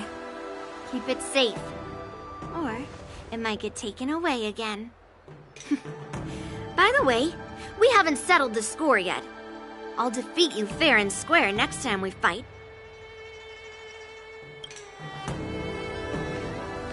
This is how she apologizes? Now that I finally got my sword back, I should report to the seat of divine foresight. I'll take my leave, General Fei Xiao.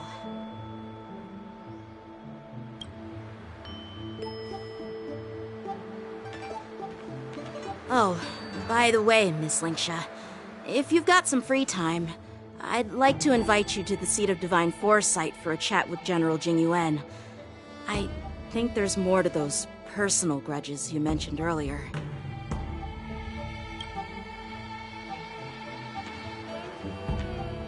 Thanks for stepping in, General Fei Xiao. Otherwise, I'd have had to knock them out with my incense.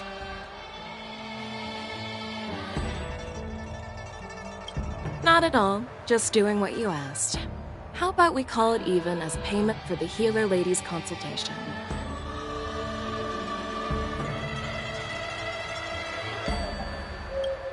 Sorry, but even a general needs to pay their bills. We don't do credit here. And let's not forget, you'd have been waiting decades for a chance to see the Dragon Lady if it weren't for me.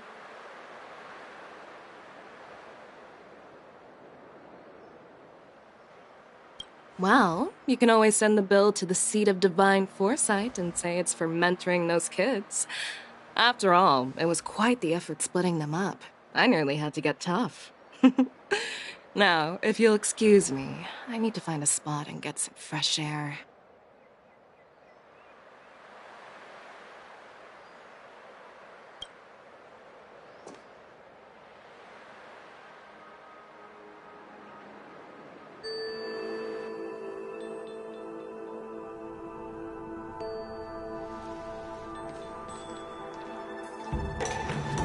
Back already? You've met with Jing Yuan and wandered around for a few hours. So, what do you think? It appears that the Divine Foresight is using this war dance as a show of strength to convince everyone that the Luofu is prospering after the Ambrosial Arbor crisis. But... I know you're going to say but, right? But the influx of people attending the war dance is like a breeding ground for disorder and rumors. One wrong move, and the Luofu could be in a world of chaos. The Cloud Knights on the streets remain vigilant, so at the very least, General Jing Yuan is aware of this. As for other matters, I'm unable to say. I'd prefer to be excused from future meetings with generals. I'm just a military healer. And now all of a sudden I'm thrust onto the center stage having cordial chats with two generals? My work doesn't lend itself to being in the limelight either. Just stop whining. At least you're in one piece, right? Before getting in touch with General Jing Yuan, I wanted to put aside my assumptions and see his momentum. That includes the overall bearing of the Cloud Knights on the street, what people are saying, and how those close to him behave. The might of an army dwells not within its pawns, but within the force of its collective momentum.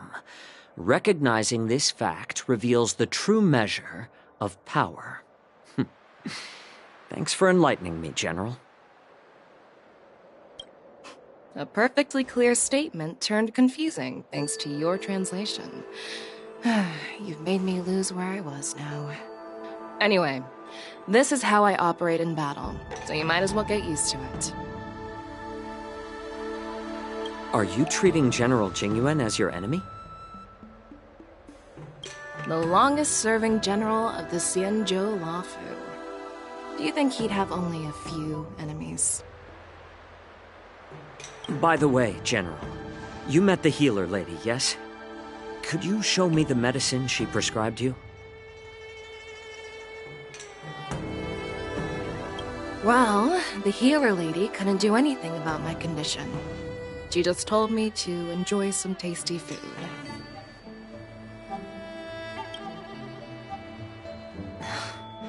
So not even the famed healer lady could help? Don't worry. I'll fulfill my promise and find a way to cure you. Actually, I've found some leads. Well, life and death, Jiao Chou. It's all predetermined. Upon starting my military career, I made a pledge that the rest of my life would be dedicated to being the Spizendeuell spearhead, hunting down the abominations of abundance till the end of my days. As long as I can fulfill that deep-seated desire, I don't care how long I live.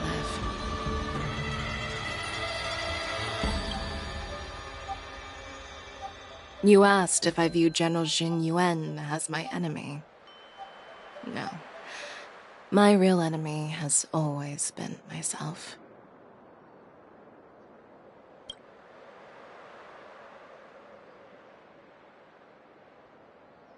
Enjoy some tasty food. So, what's for dinner tonight? Jeez. You really know how to read the room, don't you? You guys figure it out for yourselves. I'm due to catch up with an old war friend I've not seen for quite a long time.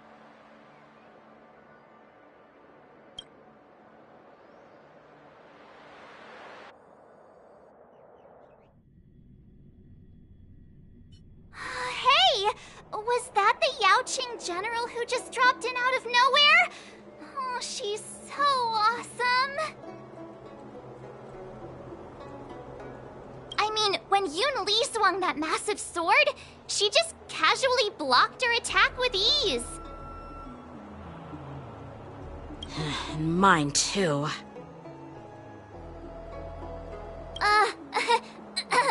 Yeah. But to go up against Yoon Lee is quite impressive, you know? That aura of heroism and grace. It almost makes me want to learn Xianzhou swordplay. You think so too, right?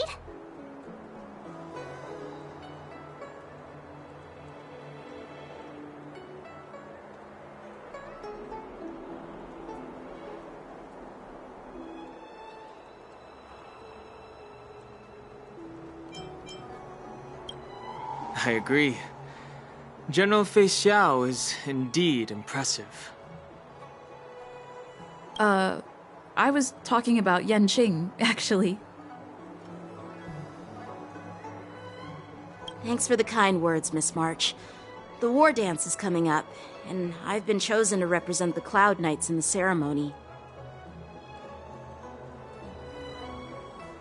I've had my fair share of defeats lately, and even though I know there are always more skilled swordmasters out there, seeing General Fei Xiao's skills today has made me feel a bit uneasy again.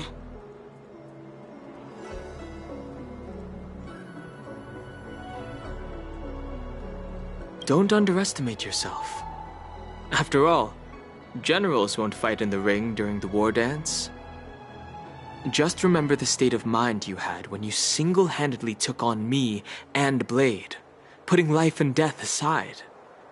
With that mindset, you can prevail against most challengers. I see. Thanks for the advice, Master Dan Heng. By the way, now that today's events are over, General Jing Yuan wants to invite all of you to the Seat of Divine Foresight. He has something important to discuss.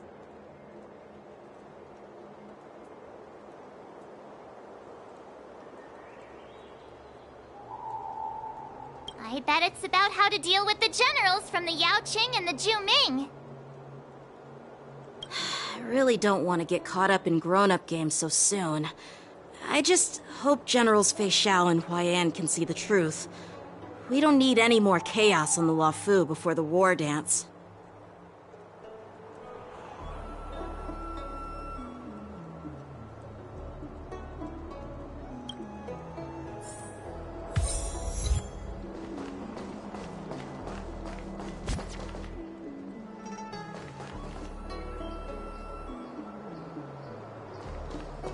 Extractor clean.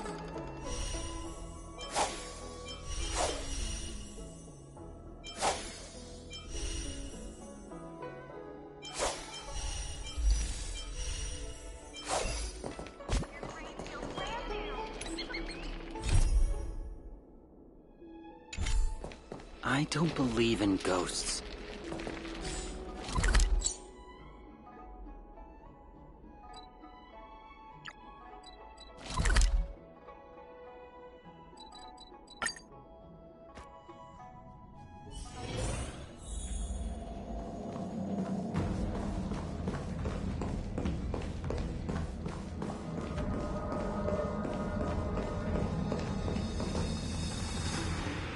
Earlier at the Palace of Astral, I introduced these guests from the Astral Express to you, Elder Huaiyan.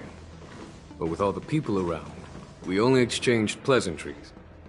Now, I'd like to officially introduce them to you.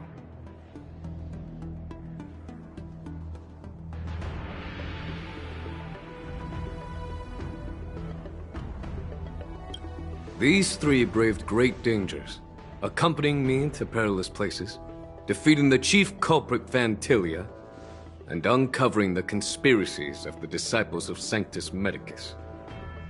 If you wish to know more, please, feel free to ask us. Well, I skimmed through the reports about the Arbor's rebirth from the Master Diviner Hu Xuan.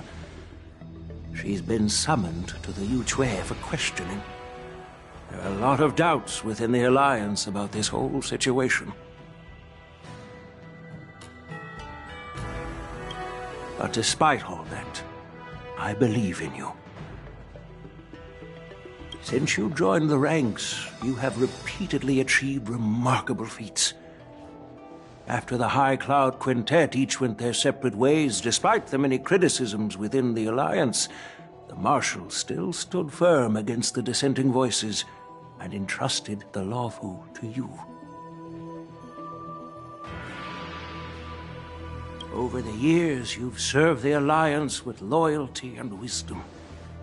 You've taken down abominations in Thalassa, rescued the Xianzhou Yuchue from a siege, and destroyed the demonic planet summoned by the denizens of abundance. I still remember those battles vividly. There are fools who doubt your loyalty. They're happy to see the divine foresight fail because it gives them some kind of sick satisfaction. They haven't achieved anything of their own, so they feed off the failures of others.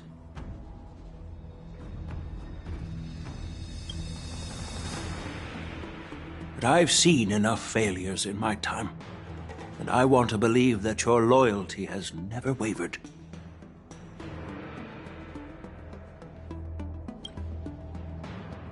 So, General Fei Xiao of the Yaoqing is the only one investigating the Ambrosial Arbor crisis on behalf of the Alliance?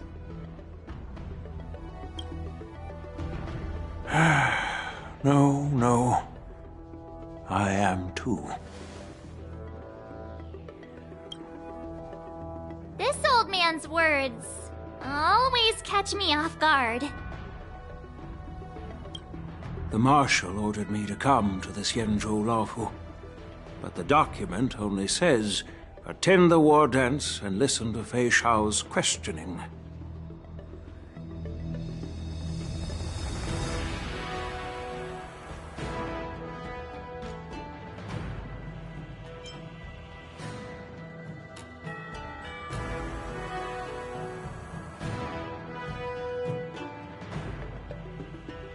No need for that. You're all important witnesses. The Marshal is well aware of Jing Yuan's purpose in holding the ceremony, and understands the situation he is facing. She mentioned it because she believes both issues are important.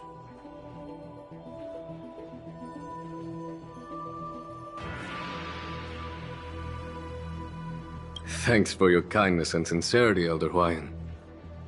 But is it appropriate to tell everyone here about the Marshal's orders?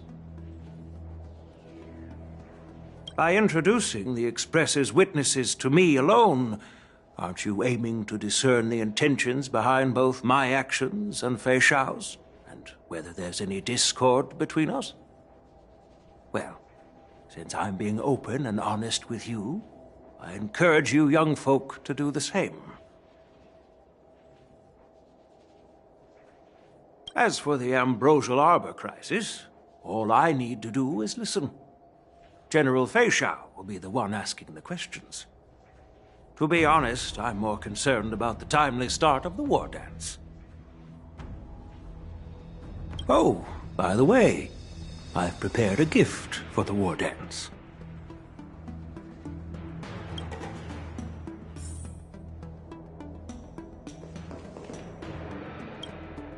Yes, it's this case right here.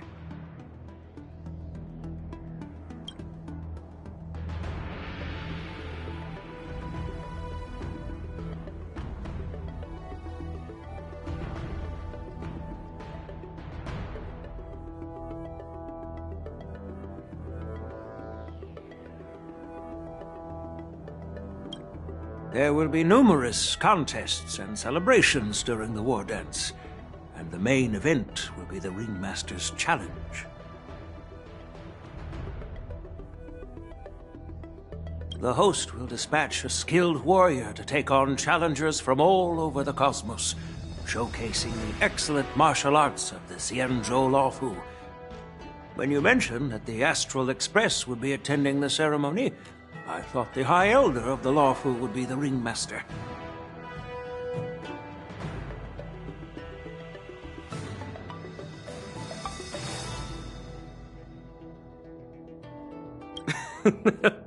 You humor me, Elder Huayan. The healer lady is just a young lady who knows nothing about martial arts. How can I assign her as the ringmaster? I'm no match to you when it comes to joking. What's this box for? Why don't you open it, General Huayan? This sword case is intended for the War Dance's award. It's empty now, but in a few days, a precious sword will be delivered and stored inside.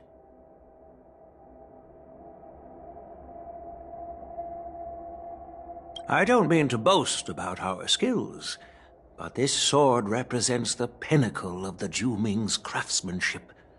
It has a legendary history, full of heroic tales from foreign lands, tales that are too detailed to be summarized in just a few words. Since the delegation delivering the sword hasn't arrived yet, I'll just leave the case here for now.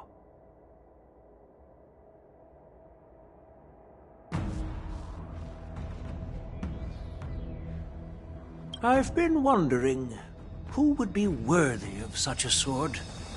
And then it hit me. I can award it to the champion of the Ringmaster's Challenge. The ceremony's champion is sure to be a perfect match for the sword. Moreover, I hear that Yanqing is an excellent swordmaster, and that he will be representing the Luofu as the Ringmaster, so it seems like a perfect gift for him. Thank you for your generosity, Elder Huayan. If you want to give me a sword, just say the word, Grandpa. No need to beat around the bush.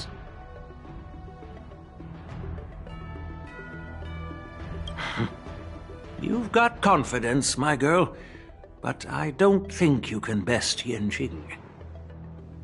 I know you're all about swords, Miss Yunli. It's just a shame that it's the sword that ultimately chooses its rightful master. Yeah, and even if someone gets their hands on such a precious sword, it'll probably end up in someone else's.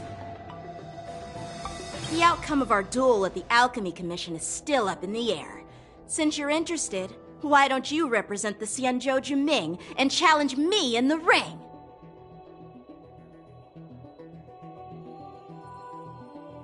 That's exactly what I had in mind. Nobody knows who's gonna come out on top. It could be me, could be someone else. It'll probably be me. But whatever happens, it won't be him.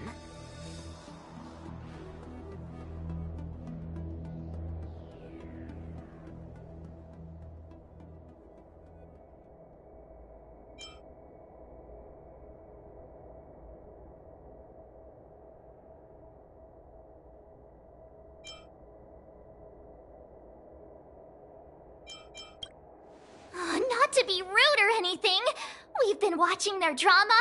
I'm dying to find out who beats who.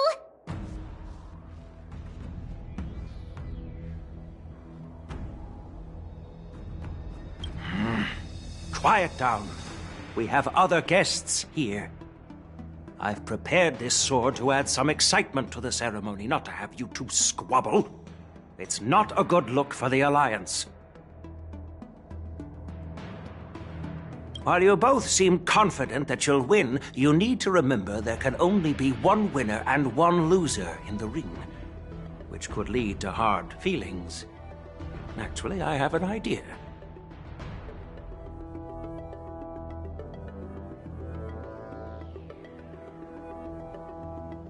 We don't know who the winner will be, and it might not be either of you. But if you're eyeing that prize, you'll need to work together. I want you to take on an apprentice who will take part in the war dance and win at least one match.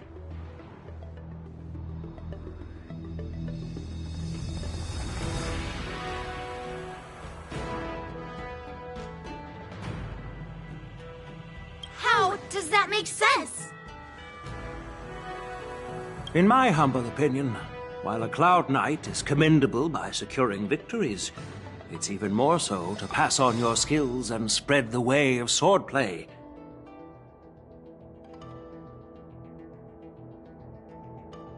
I'd be greatly pleased if this apprentice could represent the Express in the war dance by displaying their Cloud Knight flair and prowess.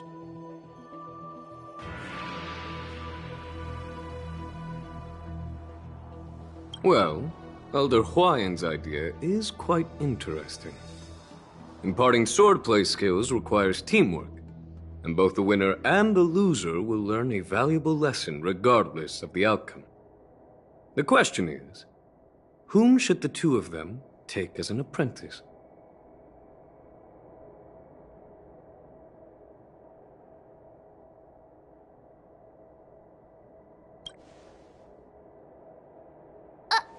Huh? Who? Wait, me? I noticed just now that Miss March seemed quite interested in the outcome of your sword fight. So I thought, why not teach her the art of swordplay?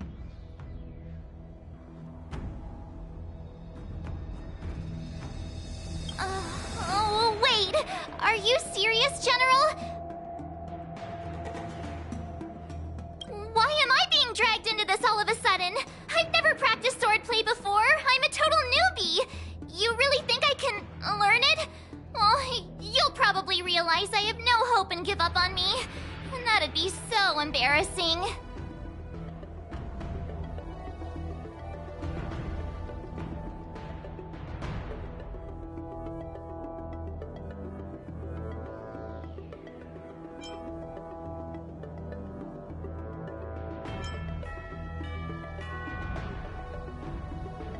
Isn't this a perfect chance for you? I remember you mentioning that you wanted to learn some sword moves. Yeah, I did say that. But this is all happening so quickly, don't you think?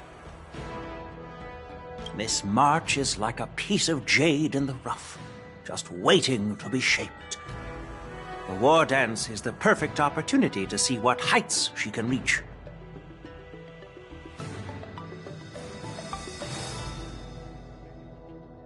I appreciate your kind words, General YN. But won't teaching me swordplay be a waste of Yanqing and Yunli's time? They should be preparing for the ceremony.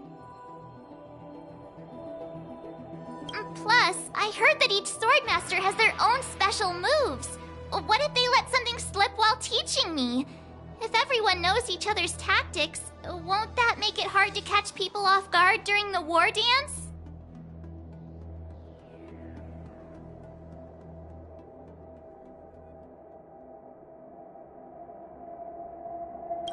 That's considerate of you, March 7th. But don't worry. It'll take you at least a decade of hard training before you can even start learning special moves. No need to freak out. A few Juming swordplay tricks will mean you'll be more than equipped.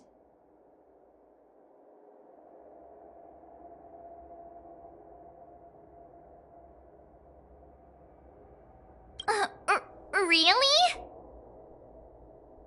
Looks like March's curiosity has been piqued. The whole point is to know each other's moves.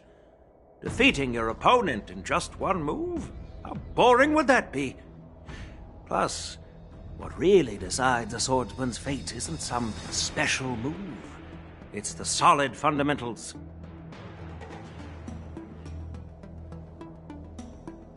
So Miss Yunli has already agreed. What do you say, Yanqing? General, I haven't graduated yet. How can I be qualified to teach swordplay to others? So you're admitting your defeat, huh? If you're not even confident to teach, why don't you let me be the ringmaster instead? Yanqing, teaching an apprentice is also a way of honing your own skills and gaining insights. You've been an apprentice for years. It's about time you looked at swordplay from another perspective.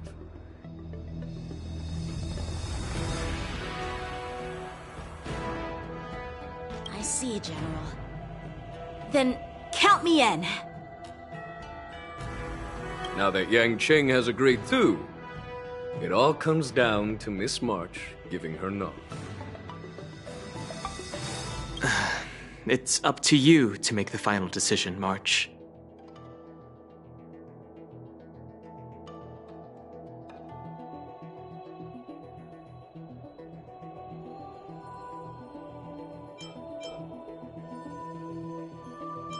I understand. Then I'm on board. Thank you for your kindness, General Huayan. Great! Starting tomorrow, Yanqing and Yun Li will teach you the basics of the Cloud Knight's swordplay. Yun Li and I will head out and purchase some sword practice equipment for Miss March. Think of it as a little initiation gift.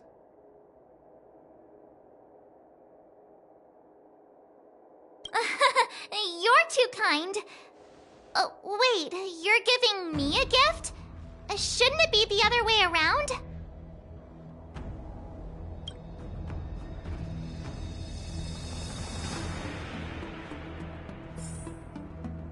General Huayan's gone. Wait, why does something feel off about what we talked about? I think we strayed off topic. How did things even get to this point? Yeah, I brought you here because the General said he had some important matters to discuss. But how in the world did Yun Li and I suddenly become Miss March's swordplay mentors?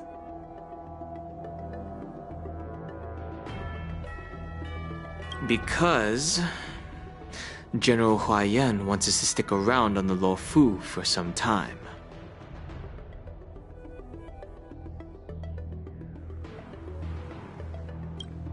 But from his point of view, we're no different from all the other tourists who may leave at any time.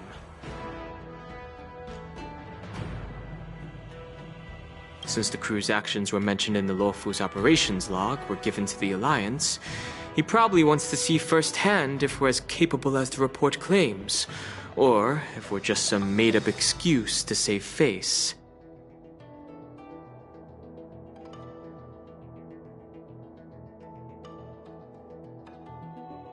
And he wants to see it for himself during the war dance, which is why he even dragged Yun Li into this. What began as a simple contest between two sword masters has now evolved into you two collaborating to mentor March.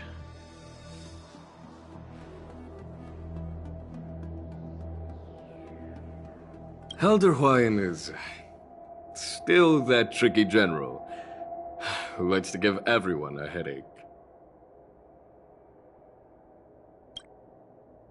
My apologies. Truth be told, I invited all of you to the ceremony because I wished for you to act as my witnesses. Now I apologize for not disclosing this information earlier. In the coming weeks, I'll also invite all of you to a meeting with General Fei Xiao, where you may need to answer her questions and clear up any doubts she might have. So please, be prepared for the meeting.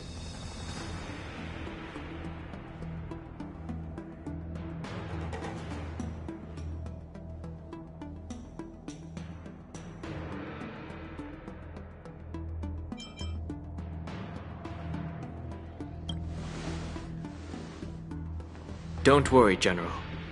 No matter what happens, I'm prepared to stay here as the Express's witness and answer any questions. Thank you, everyone. General, I know there isn't much I can do to share your burden, but...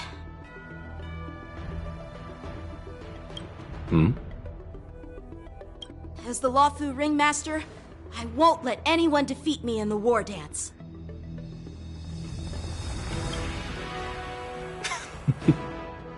I know.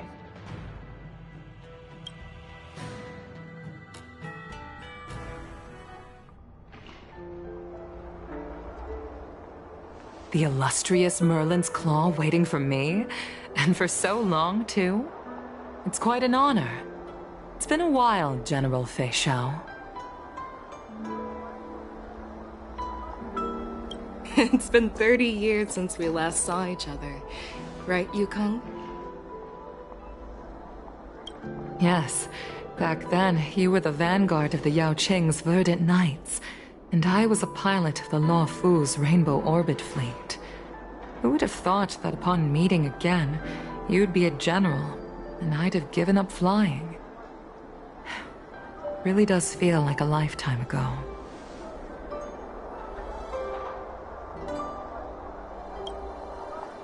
Well, I wouldn't say I haven't seen you in 30 years. After all, your great victories are announced through the Yellow Bell resonance system every day. So I'm well aware of your great feats. How's your health holding up?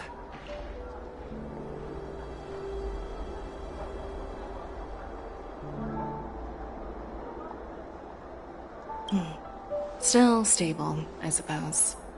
Do you still remember the medic who saved me in battle? That healer with the odd name and peculiar temperament. What was his name again? Was it Pichu? Or Kachio? Jiao Chou. He's been my retainer and personal healer, delegated by the Alchemy Commission from the Spizendeuell Yao Qing. Over the years, he's dedicated himself to managing my condition. It's thanks to him that I'm still in good health today. Given my background, I'm happy to have made it this far.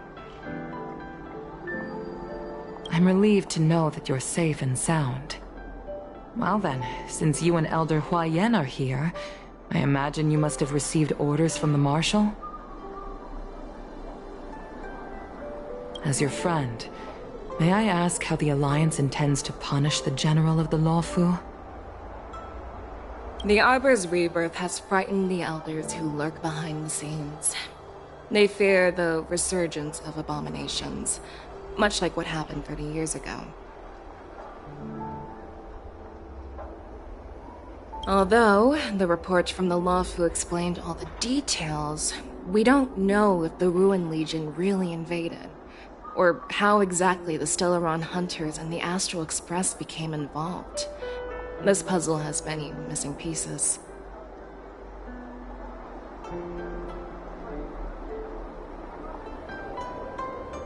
As you know, the fugitive Jing Liu, who mysteriously disappeared many years ago, has resurfaced. This time, she has brought along an outworlder and a coffin, claiming to offer the Marshal a method to fight against the Eons.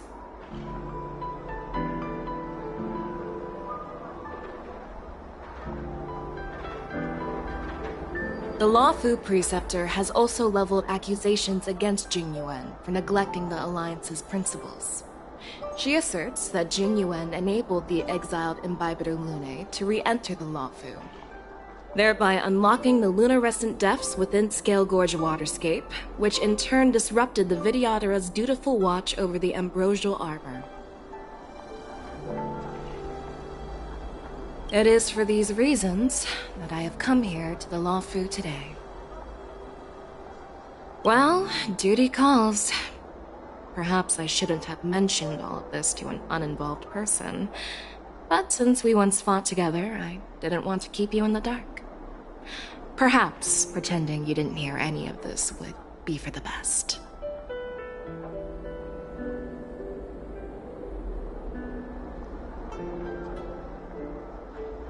I understand. I'm sorry. I was out of line. I know I shouldn't be defending General Jing Yuan right now, but... well, you know how I am. The Luo Fu has enjoyed centuries of stability since the end of the sedition of Imbibitor Lunae, much of which can be attributed to General Jing Yuan's masterful strategizing. Unfortunately, for long-life species, enduring through the ages always culminates in a failure that undoes all previous achievements, a moment that our adversaries relish. That's true. And that's why I'm also here for another purpose. To visit Hule. Hule? You mean that Hule? The Borisin warhead? The same Hule who has been imprisoned in the shackling prison for over 7 centuries?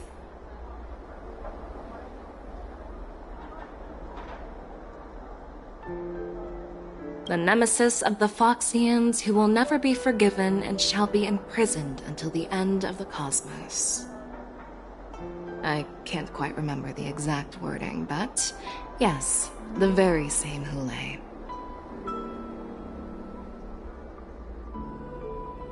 Usually, only emissaries from the Xianzhou Yaoqing Skyfaring Commission visit him once every century. Why do you have to visit him now, of all times?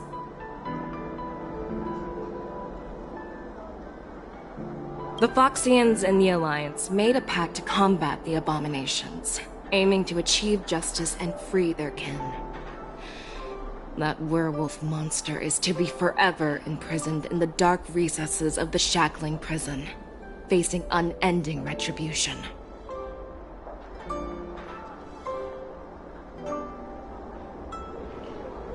Given the situation on the Luofu, those on the Yaoqing are concerned about Hule's imprisonment. I'm afraid that the routine visit every century is no longer sufficient to ease their concerns.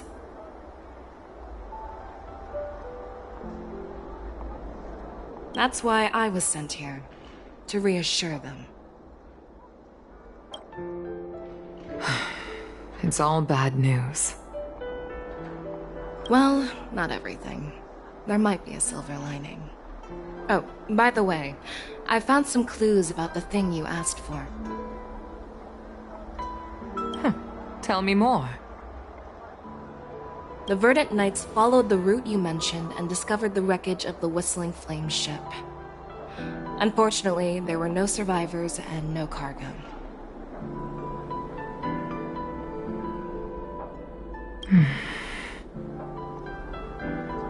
However, someone had already been on the scene before we arrived. Our people? Or someone from the IPC? No, neither. Yukong, have you heard of a person named Ron May?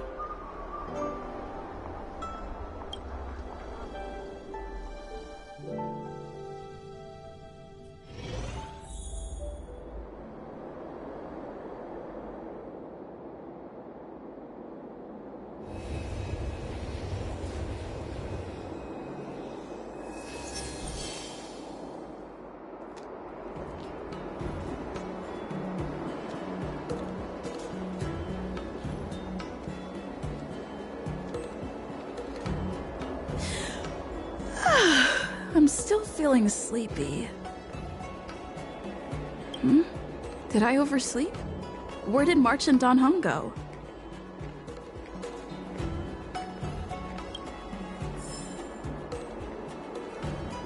This humble abode welcomes you.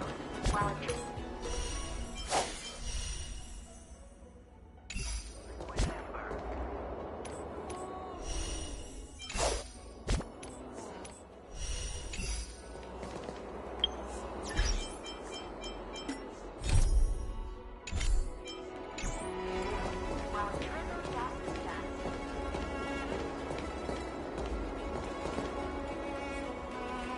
There you are!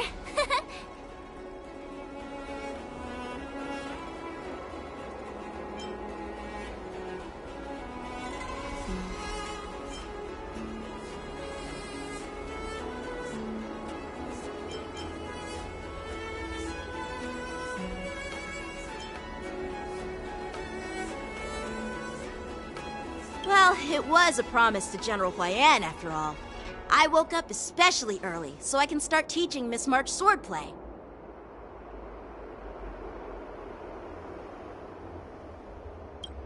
Hey, why are you blushing, Master Yanqing? This is, the first time someone has called me Master. I need to, get used to it. Let me make it clear. Swordplay training is about improving your body, mind, and strength. It's not a casual game you can master overnight. I promised General Huayan that I'd teach you Cloud Knight swordplay, so you can participate in the war dance and defeat at least one opponent. I'll do my best, but if you break your master's rules...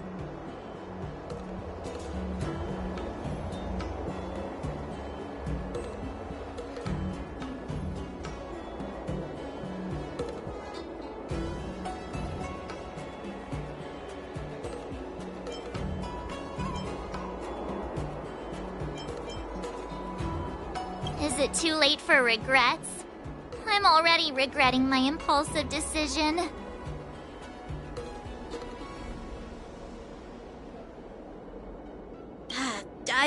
Honestly, I'm not sure what I'll do either, because I've never been a teacher before. So, Miss March, please behave and don't skip classes. Or complain.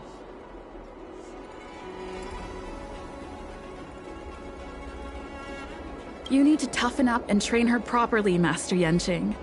Don't go easy on her. You're so heartless.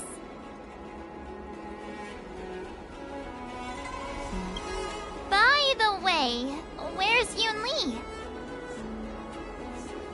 I've found a quiet spot in the back garden of the Palace of Astrum for our first lesson together.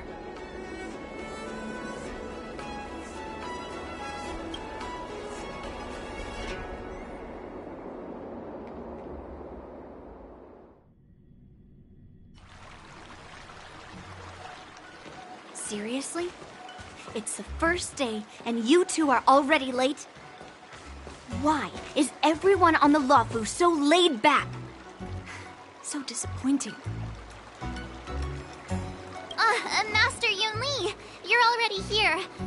Sorry for keeping you waiting.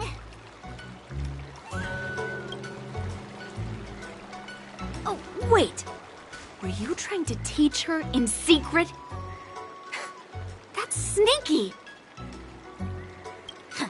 I'm just showing you what Luofu etiquette is all about. She might be my apprentice, but it's customary for the master to personally escort their apprentice to the place of learning.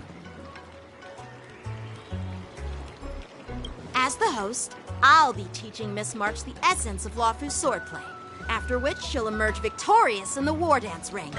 You won't be complaining about Luofu swordplay then.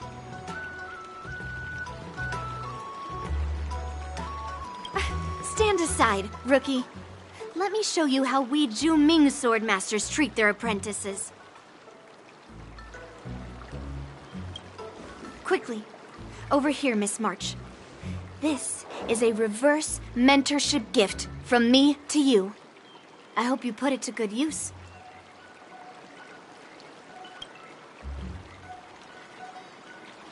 What's this? Xianzhou clothing? It's so beautiful! Sword practice requires precise movements. This outfit is tailored to fit perfectly and allows for smooth movements.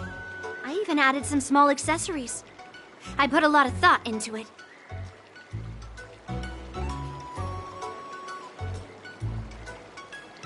You're awesome, Master Yunli! See? See? How can you compete with me?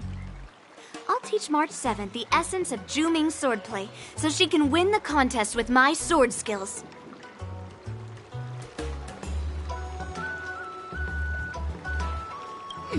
Actually, I've prepared something too. Huh? You have a gift for me too, Master Yanqing? Since you want to learn swordplay, Miss March, you'll need suitable weapons. So, I went out of my way to prepare a pair of swords overnight.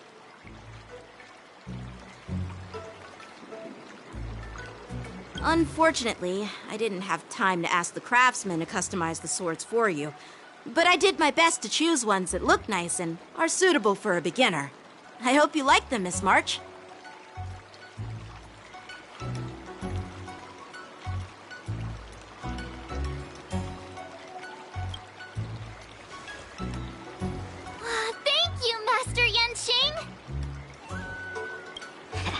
Bet you didn't see that one coming, did you, Yun-Li? The real competition is just getting started. I'm so lucky to have two great masters. But why does it feel like things are getting a bit weird?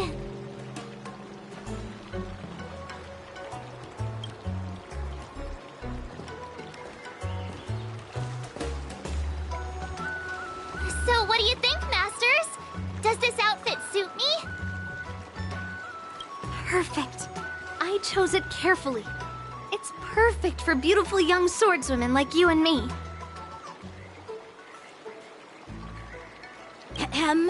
All right, let's get started with the training. The person next to me is a Cloud Knight instructor I've brought in. For your first lesson, try exchanging a couple of moves with him.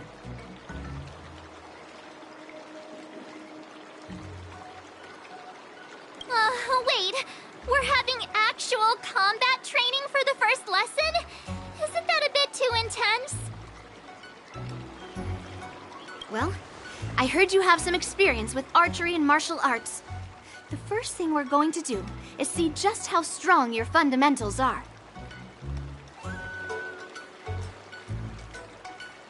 Come on, step forward and strike with the sword in the most natural way you can think of.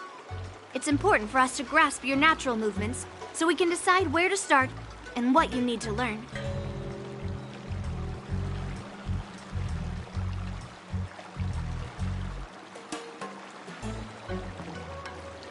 If you're ready, let's begin. Okay.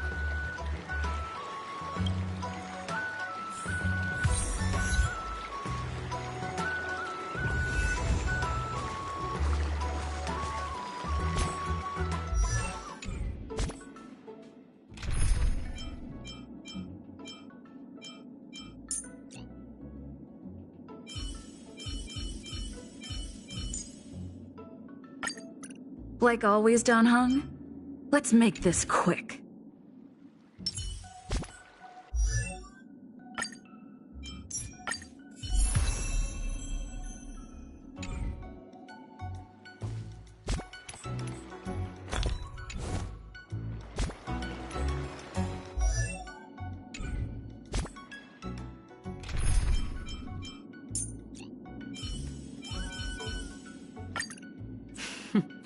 So it's you.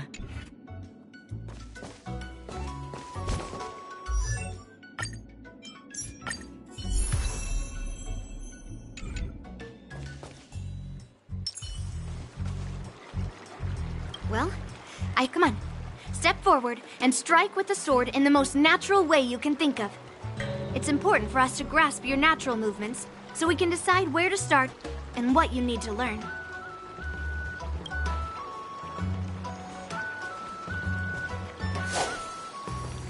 Are you ready? Yeah, I'm ready. But please go easy on me. Then I apologize in advance, Miss March.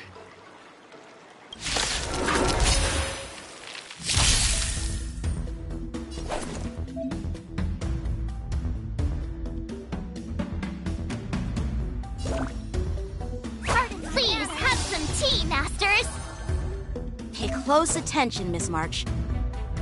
Lawfu swordplay is all about being swift and agile in your movements. Yes, you! Practice is over. Swords descend!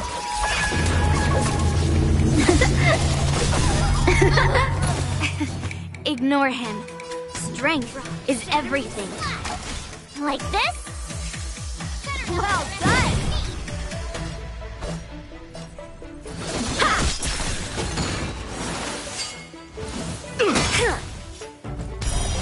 Right on time. Pulverizing sword strike! Master, have some tea. I'll melt it all down. Ha! Clouds severing mountains! I'm starting to get the hang of it.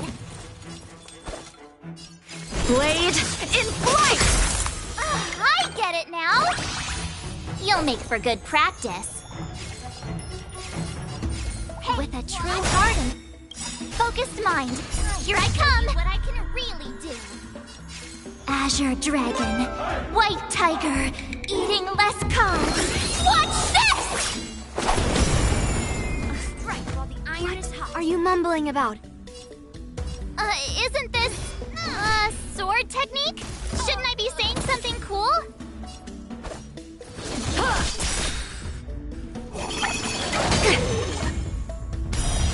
Yes, you!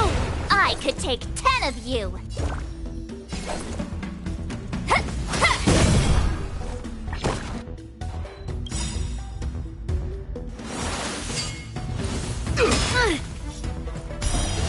Right on time. Practice is over. Swords descend!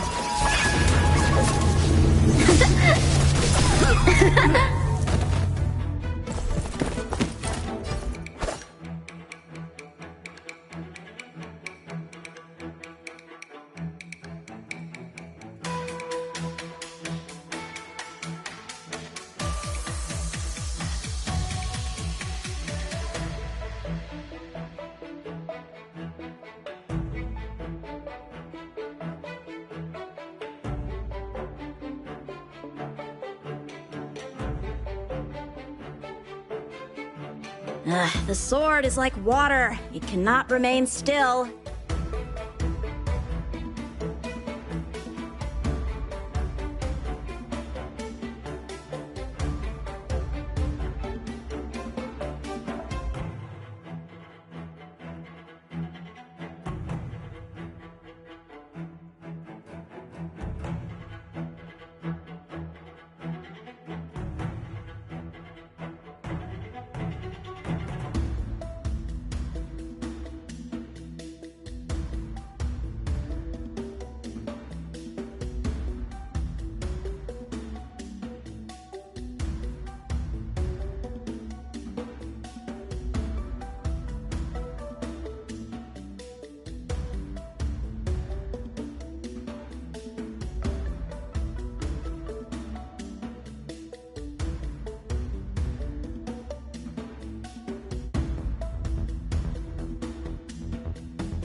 Blade in flight! I'll melt it all down. Better not underestimate me. Through the clouds, it cleaves a path.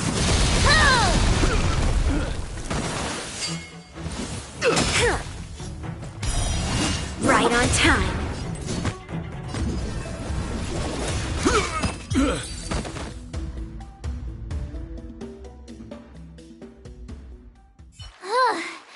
I didn't expect the first lesson to be so intense.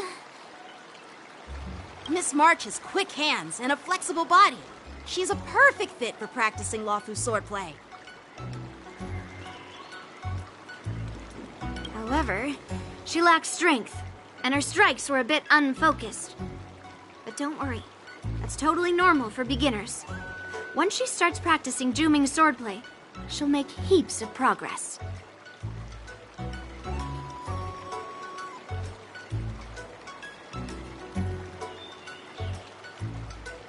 Given the situation, I believe Miss March should start by working on her footwork. strength.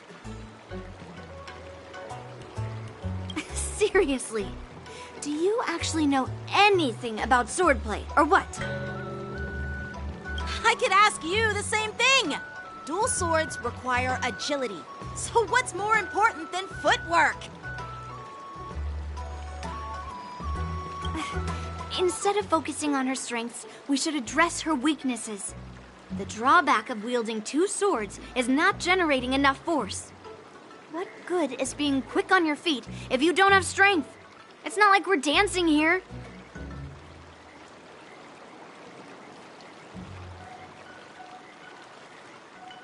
Skilled swordmasters know how to play to their strengths and work on their weaknesses.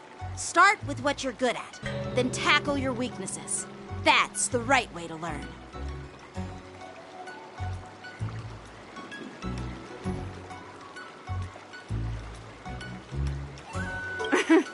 You're quite the theorist, huh? Theorist? You claim to be able to talk to swords. So what does that make you? A lunatic?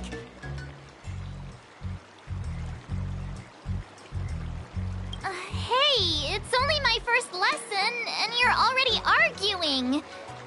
Come on, calm down, masters. I'll have to improve both my footwork and strength anyway, so it doesn't matter which one comes first. But it does matter. Just listen to me, March 7th. Aww.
Dear Himeko, Mr. Yang, and Pom Pom, we're all good here on the Xianzhou Lafu, so no need to worry. By the way, how's your trip going? As for me, I've somehow become the apprentice to 2 Cloud Knight sword masters, and I've been honing my sword skills with their guidance. One of them is Yanqing, the boy we've all met before. The other is Yun Li, the granddaughter of General Hua Yan from the Xianzhou Juming. Both masters are super strict, giving me a real taste of how hard sword training can be. I tried to drag her into this, but she refused. Then I tried to rope Dan Heng in, but Master Yanqing wouldn't have it.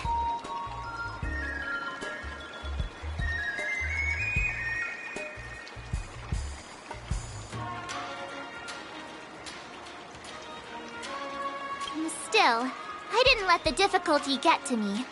In just a few weeks, my sword skills have improved a lot. Both my masters think I have unique talents in swordplay, and are literally fighting each other to teach me their skills.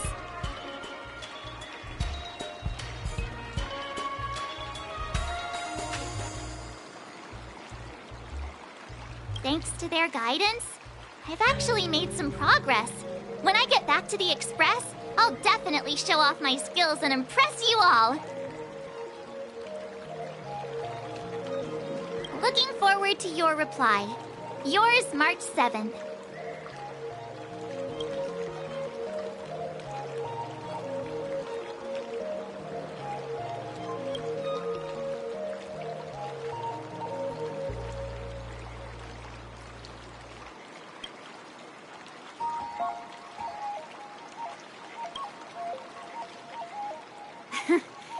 Well done. Let's call it a day.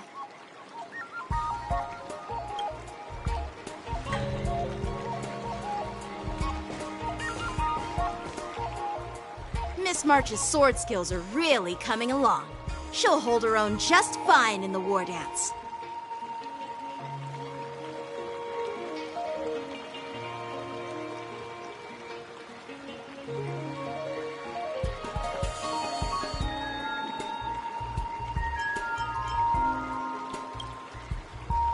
Just you wait and see.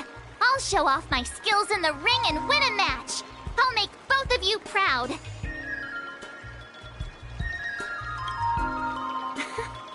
Can you believe it?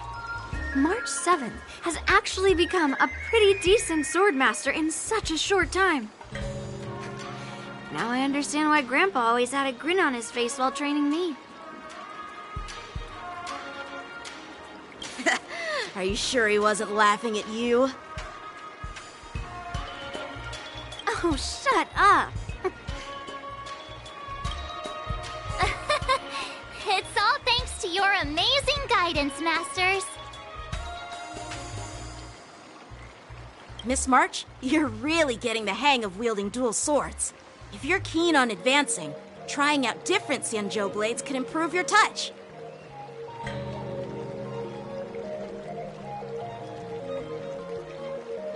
Oh, let me see. Which sword is the most powerful? Single sword? Great sword? Or maybe a flying sword? There's no such thing as the most powerful sword. It's all about the skill of the swordmaster. Yenqing wields several flying swords, while I only wield one. But remember how I kicked his butt at the Alchemy Commission?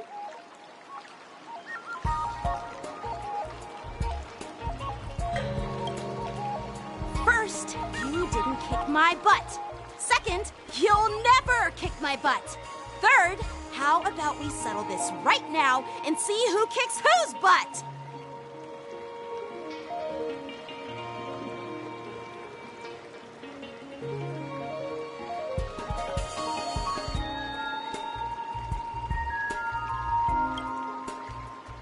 Yeah, I'm up for that. And if I kick your butt, you'll drop out of the war dance. Deal?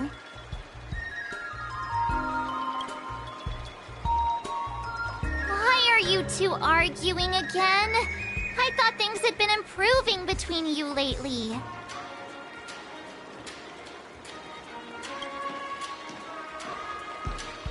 There was talk that the leading disciples of the Luofu and Zhuming generals were supposed to face off in the war dance, but for some reason, they suddenly teamed up to train an apprentice of their own. Turns out, the rumors are true.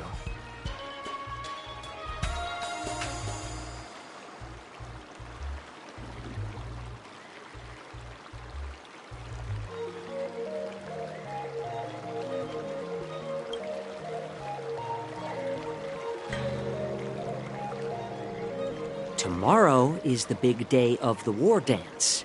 Shouldn't you two be focusing on honing your skills instead of teaching swordplay here?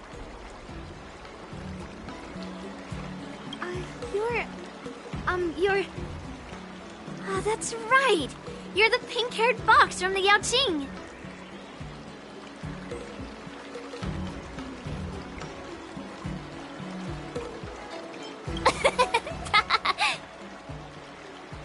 What are you laughing at? You've got pink hair too. I'm Jiaoqiu, the healer working for the general of the Spizendeuell Yaoqing. Ah, got it. So, you're the participant attending the war dance on behalf of the Yao Qing. And you were trying to sneak a peek at our training? Sorry for the misunderstanding. I don't know anything about martial arts. I'm just here on the General's orders to take care of some official business. I didn't mean to interrupt your training. I'll be on my way. If you know nothing about martial arts, why were you smirking earlier? Well, my curiosity got the better of me, I suppose. When I heard Miss March's pondering about what to learn, I couldn't help but wander over. From my professional experience, cleavers, slicers, chopping knives, and carving knives are all just tools. Kind of like frying, sautéing, boiling, and deep frying in cooking. They're just ways for people to show off their skills. How you use them really depends on the ingredients you're working with.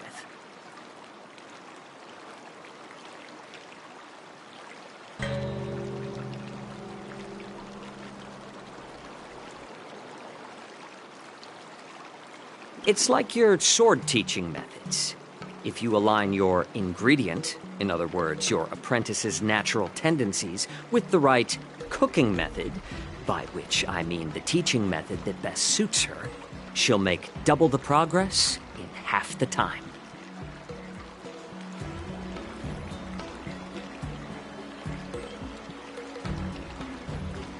For example, golden eggplant tastes best when fried, cloud peppers when stir-fried, and yellow boulder beef when simmered. It's all about discovering the nature of the ingredients. Apprentice.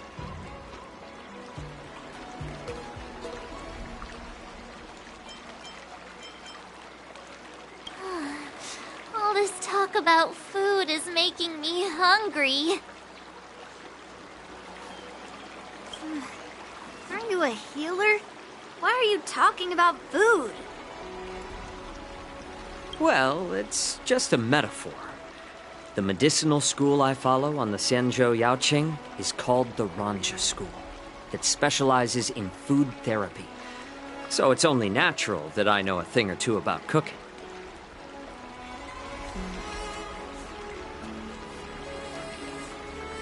So, you're the General's cook? I'm a healer. But anyway, a cook who isn't interested in health doesn't make for a good advisor. Fine. Call me a cook if you want. Seeing the way you're looking at me, it's obvious you think I'm just some feeble academic who likes to blabber on about martial arts. But, in reality, I know a thing or two about killing. After all, the art of healing inherently encompasses both life and death.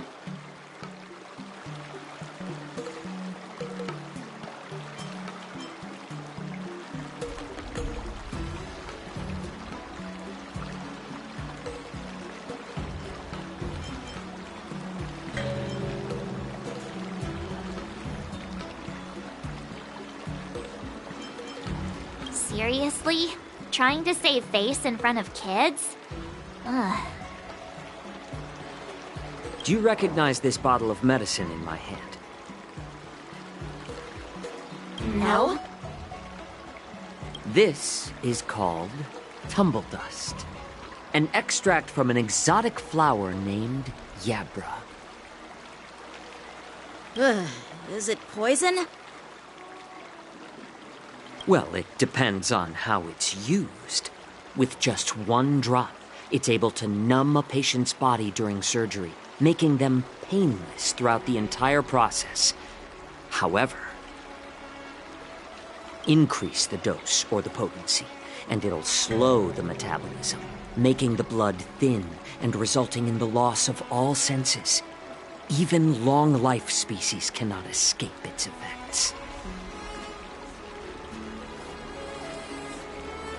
This thing can save lives or take them. It's more powerful than the swords in your hands.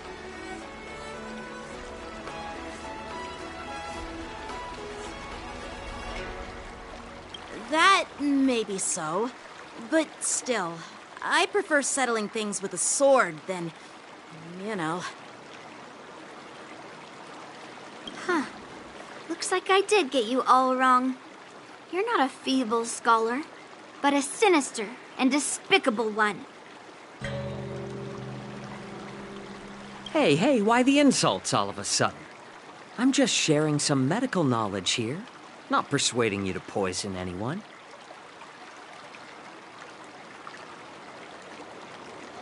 Seems like you get real excited when talking about poison. I can't tell if that's an honorable thing or sinister. Picture this. 2 individuals. The one standing is full of malice. The other lying down is honorable and righteous. How can the one who's lying down label the one standing as sinister? In the throes of combat, where life and death hinge on a singular moment, every idea fades into nothingness. The only thing that matters is staying alive. Surviving the battlefield reshapes all notions of worth, be it integrity or treachery. In my eyes, their significance is negligible. Perhaps you've underestimated Yunli and me, Mr. Jiaoqiu. We may be young, but we've seen our fair share of war. Well, then you should know that the war dance is nothing more than a contest. So why are you so focused on it? When I was appointed as the ringmaster for the war dance, I asked the general, we Cloud Knights are supposed to charge into the fray and slay enemies. Why do we have to swing swords in a ring just to please an audience?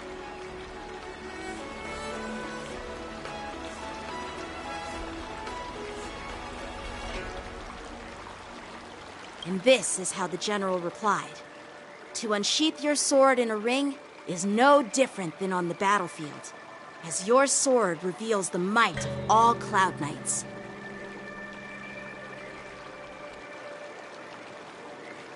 The war dance is the perfect chance to showcase martial virtue and forge alliances from all over the cosmos.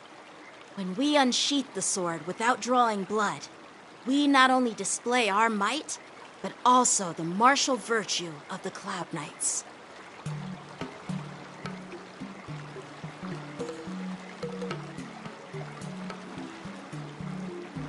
That's quite an insightful statement, Yanqing. Well, my apologies for being so short-sighted. I've been on the Luofu for quite some time, but I haven't had the chance to see the ceremony venue for myself yet.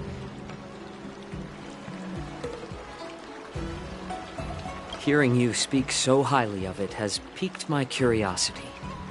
Would you mind showing me around? You want to see the Sky Splitter ship where the war dance will be held? Let's go!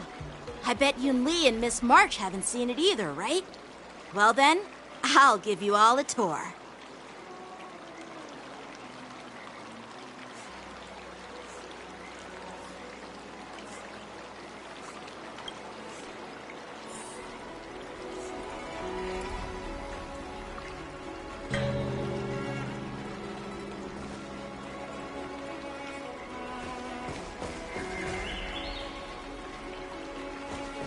Let's go.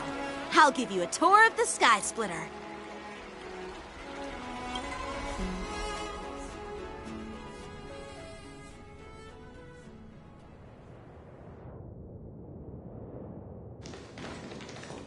Looks like a lot of other visitors have also come to catch a glimpse of the Sky Splitter.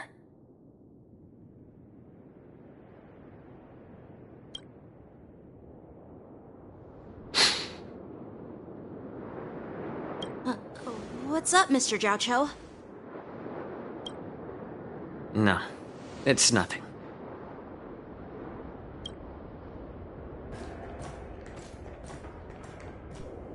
Do you see that airship in the distance?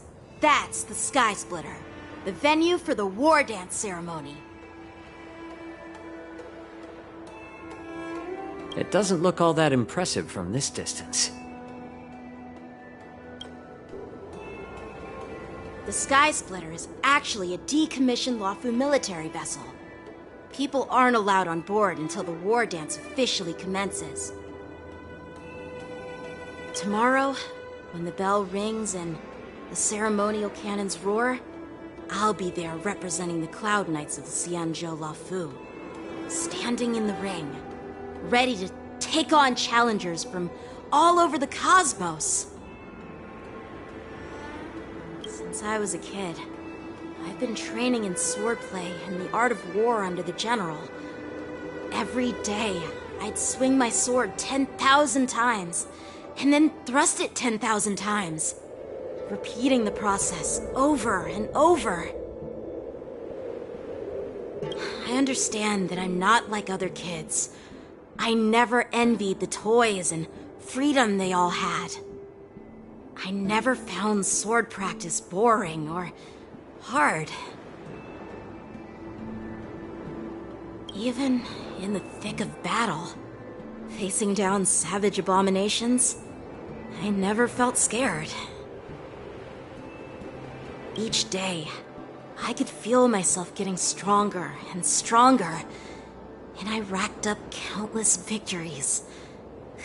It's the best feeling in the world. But then, I faced a really tough opponent, and just one slash shattered my confidence into 1,000 pieces. That's when I felt true fear for the first time. Maybe that's what Mr. Jiaoqiu meant by life and death hinge on a singular moment. Every idea fades into nothingness.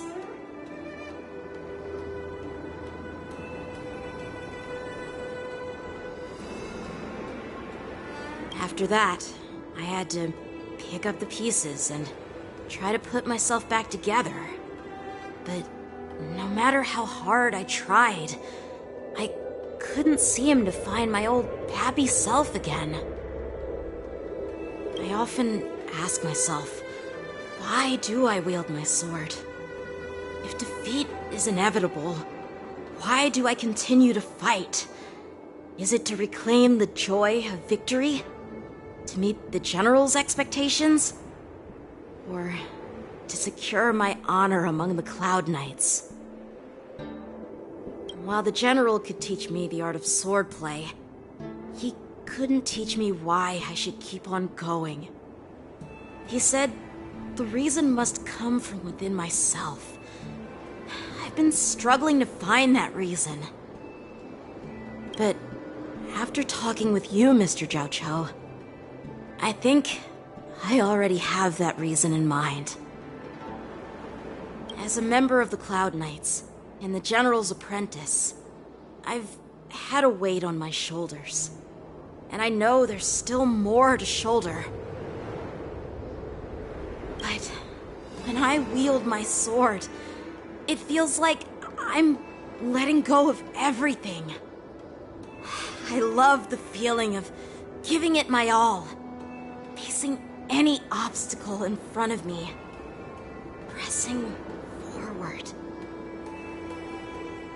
That's why I wield my sword. Oh, Yanqing. So young, yet so grown up. By the way, how old are you exactly? Age doesn't really matter. All sword masters will understand how I feel. I get it. Looks like all the kids on the Luofu live tough lives.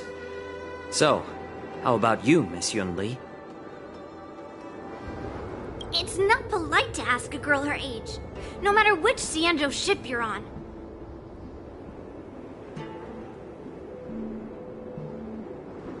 I'm not asking your age.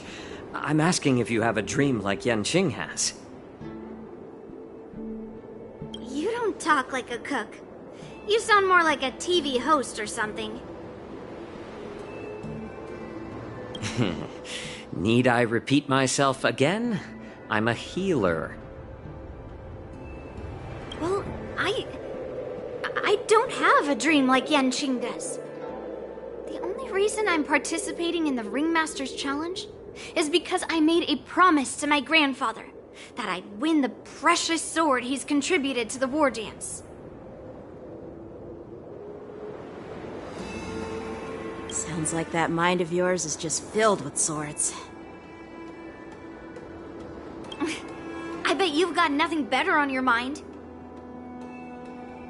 My father was a craftsman on the Xianzhou Juming. Because of his foolishness, many innocent people fell victim to the cursed swords he forged. Since I was a kid, it's been clear to me that not everyone deserves to have a weapon in their hands. Giving them a sword is no different than being cruel to the innocent. So, whenever I come across someone unworthy of a sword, I can't help but want to take it away from them. Given that Yanqing is the war dance ringmaster, I'm stepping up to challenge him. To ensure the precious sword doesn't fall into the hands of an unworthy master. Hey, what do you mean by an unworthy master? I see. It's not easy for kids on the Juming either.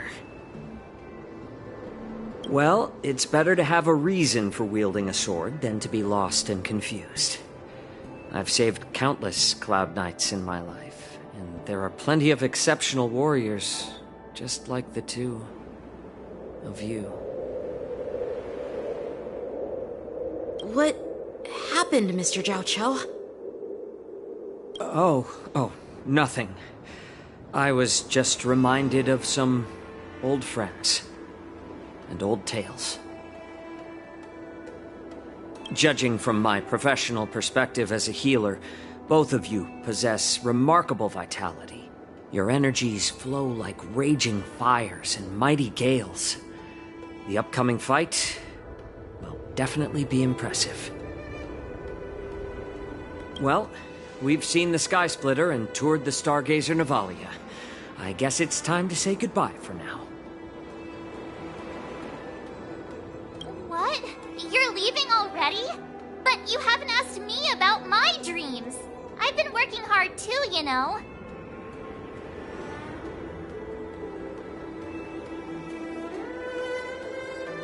It's getting late, Miss March. Unlike you lot, I'm a grown-up bound by responsibilities and duties. The tasks entrusted to me by the General won't complete themselves. By the way, Yanqing, is it normal to have so many people wandering around in an automated area like the Stargazer Navalia? Actually, this is a restricted area. But since you're all guests, I made an exception, so you could take a look around. I understand. Well, I'll take my leave. I wish you both the best of luck in the ring tomorrow.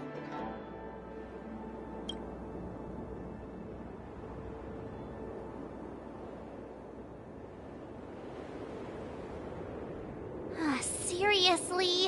I just spent so much time thinking about my dream, but he didn't even ask me. Now that we're done with our tour of the Sky Splitter, shall we continue with our training? Why don't we take a day off? What? You want to secretly practice swordplay by yourself? Dream on. You know cramming before a fight never works out. For some reason, Seeing the Sky Splitter has boosted my confidence. So, I've decided to conserve my strength for tomorrow. Alright. I'll take you out of the Stargazer, Navalia.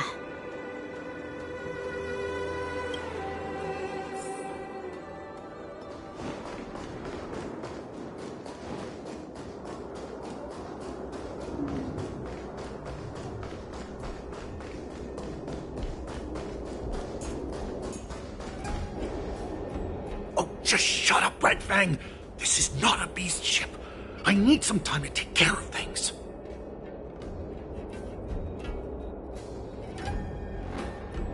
You willingly donned the skin of a lowly beast to join this mission, dedicating yourself to our glorious cause. And now you're telling me you can't handle it? Do you realize how many ships we need?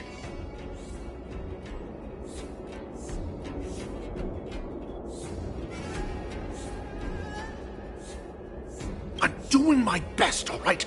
It takes time to figure all this out.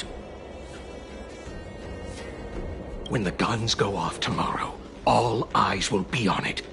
That'll be our only chance.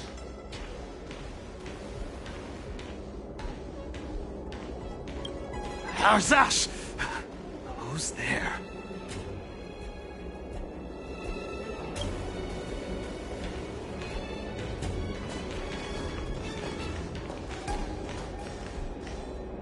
Who are you guys?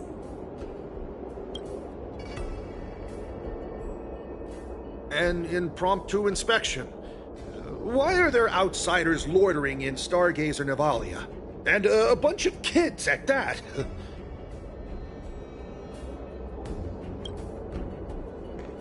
Hey, kids, didn't your parents ever tell you to stay away from the Stargazer Navalia?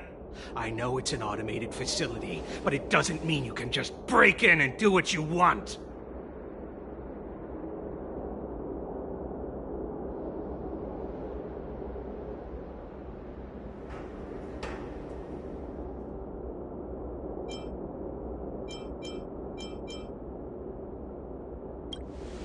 First of all, I'm an adult. Second, I didn't just break in. Yeah, we flew here on a star skiff. Like, whoosh!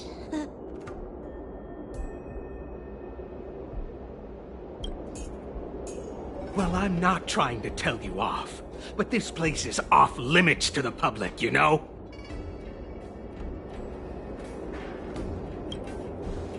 Big sis! Let's go! I want to play in Ever Hunt Planes!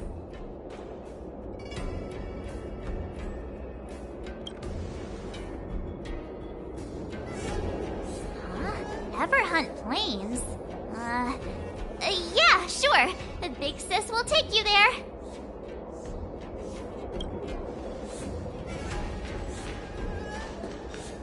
Shuha! You should have let me.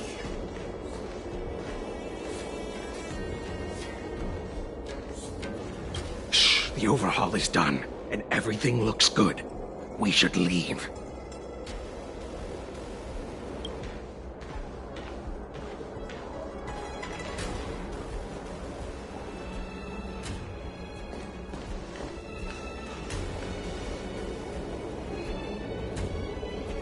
Could you repeat what you just said, Yanqing? What did I say? Big sis, let's go. I want to play in Ever on planes. Come on. Can't you read the room? Something is definitely off about the 3 people we just met. Yeah, anyone could see that. I just wanted to hear you say it again. That pink-haired fox tried to say something. I'm pretty sure he sensed something fishy. Since he's not familiar with this place, he just dropped us a hint. But you didn't seem to be paying attention at all.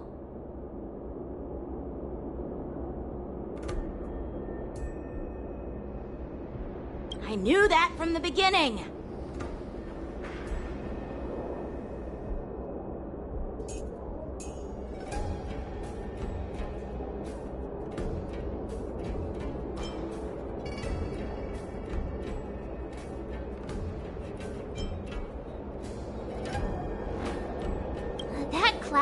didn't recognize Master Yen Qing at all. That's really weird. What? Is he famous on the Luofu or something? Not even the Cloud Knights on the Juming, who all know my glorious name, might recognize my face.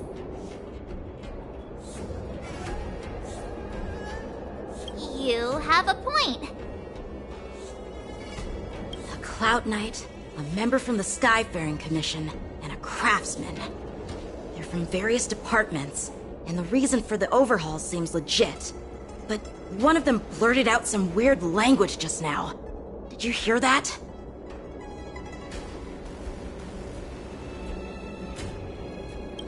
I have a feeling that if we secretly tail them, we'll definitely catch these guys in the act. Follow my lead, and be careful not to blow our cover.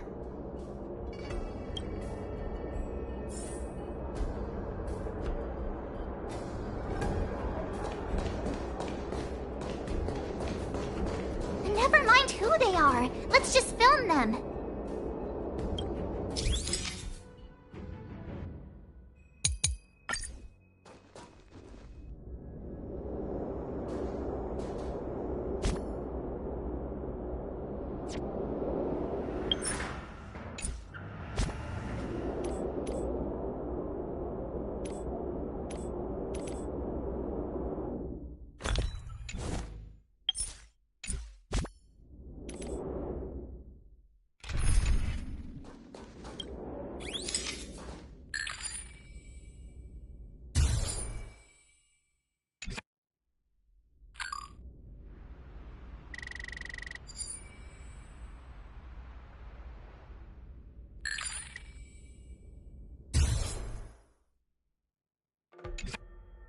We should have just killed those lowly beasts.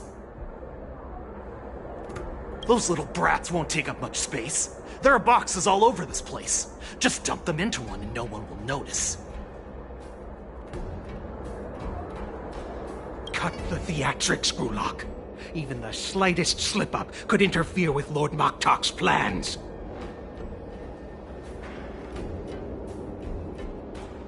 So where are we heading next? To check the freight skiffs. We've got a lot of preparations to do. Also, don't forget to take those crates with you. Weapons, supplies. We've got to be well prepared. Otherwise, we're screwed. So, are they smugglers? What exactly are they up to? I have no clue, but they seem to be moving those crates. I've got an idea. We can hide inside the crates and follow them.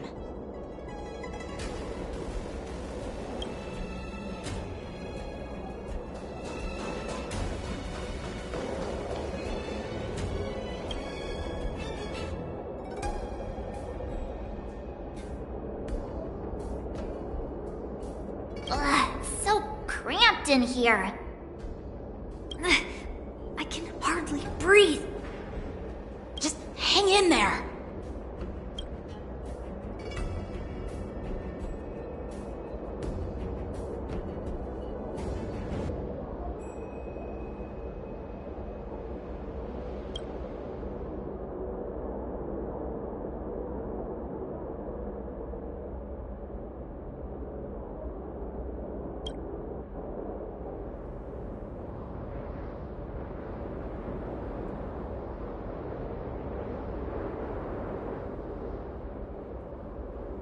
Let's just put the cargo here for now, all right? Then we'll move on to inspect the ships. Lord Moktok said that as soon as we're done, we're to board the freight skiff and leave this place.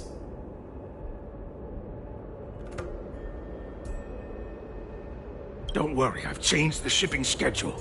You two, come with me. Is it of lowly beasts everywhere we go?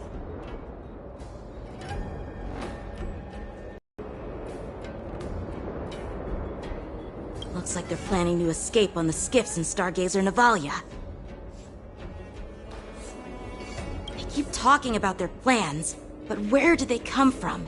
And what do they want to do on the Spizendeuell?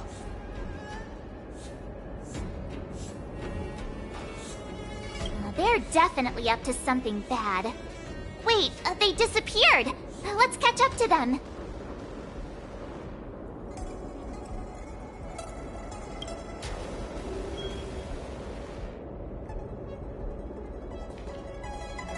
Tread softly, breathe quietly, and make sure to keep an eye on them.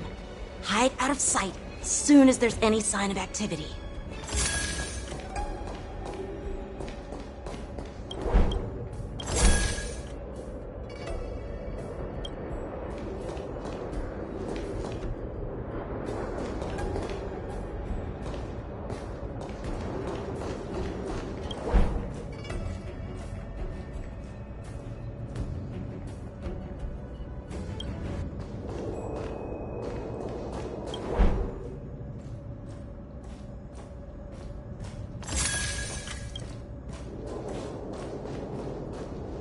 Don't be so paranoid.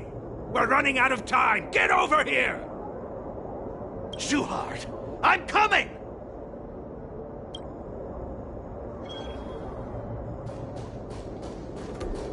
They're leaving. We should catch up to them. Quickly!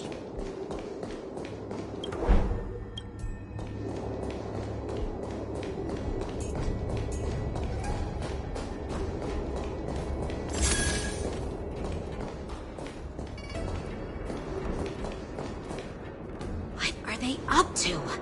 They're all wearing official uniforms, but I'm pretty sure they're not members of the Skyfaring Commission, the Artisanship Commission, or the Cloud Knights. This is way too suspicious.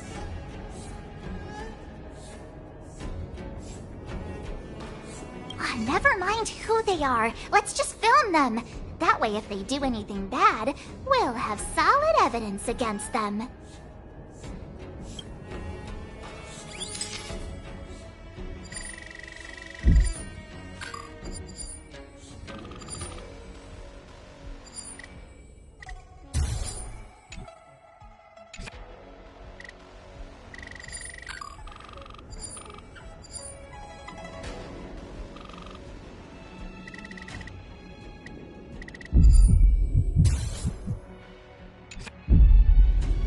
Look at this.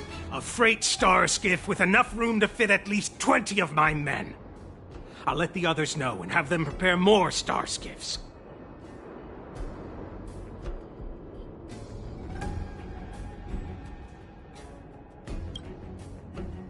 Once we're past the checkpoint, there will be beast ships waiting for us.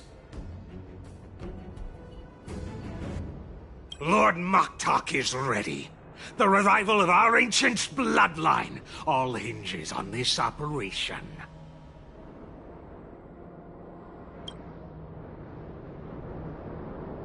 What did he just say? Beast ships?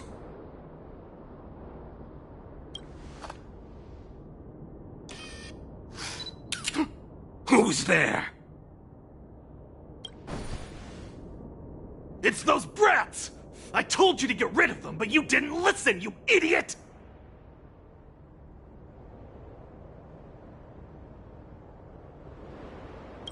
Wipe them all out!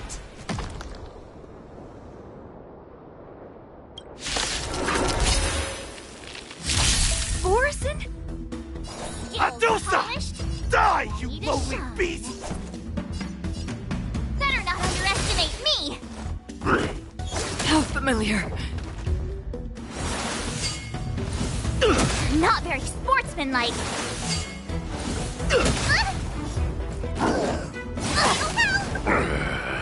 Another journey begins. Existence as fleeting as the dawn's dew, destined for oblivion. I'm gonna hold everyone back again. Give me strength. You're the best. Rules are made to be broken.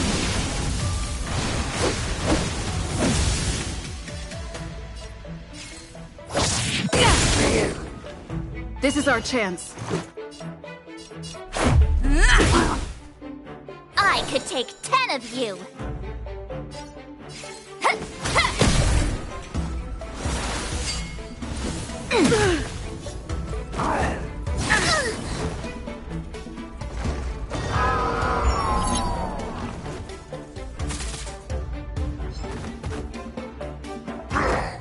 How familiar. Half the work is from the still waters of oblivion I guide the wandering souls. I weep for the departed.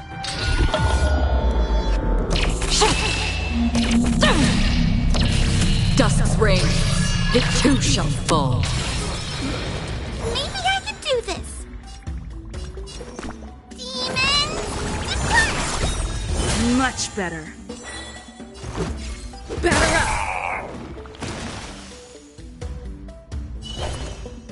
Better not underestimate me!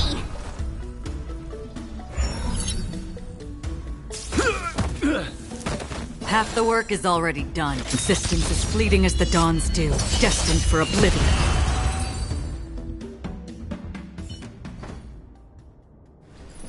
How is this possible? How did these Foxians change their appearances like that?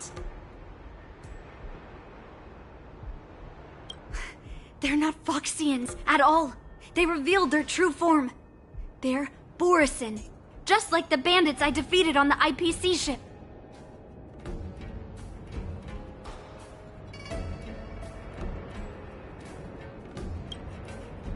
Wait, that means...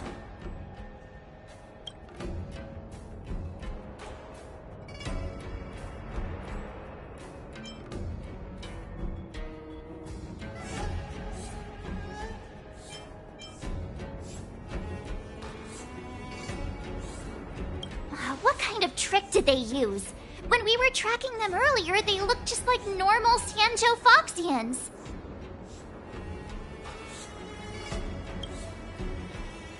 It's not just a simple disguise of wearing our clothing and shaving their whiskers. They're somehow able to alter their appearance to be indistinguishable from Foxians.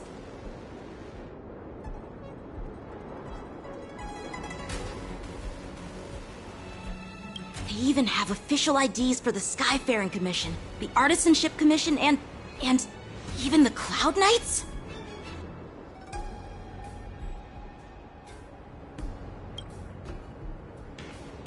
Let me check this fake Cloud Knight's tag.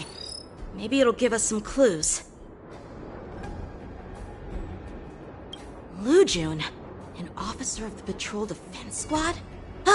Wait! What's the matter?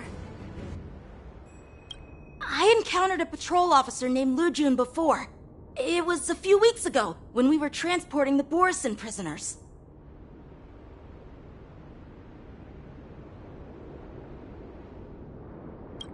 If they can forge official identities and move around the Xianzhou without raising suspicion... Oh no, this is bad. Even worse. If you find one cockroach on the Express, it usually means... There are more Borisin hiding on the Xianzhou.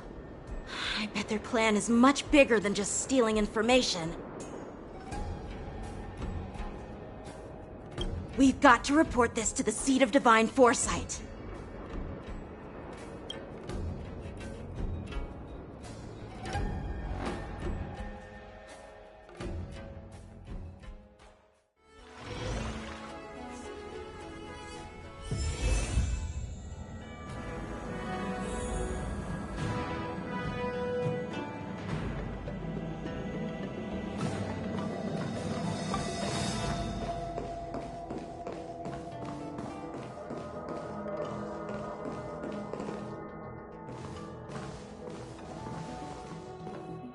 I am glad to finally meet you in person, guests from the Astral Express. I'm Fei Xiao, the general of the Xianzhou Yaoqing.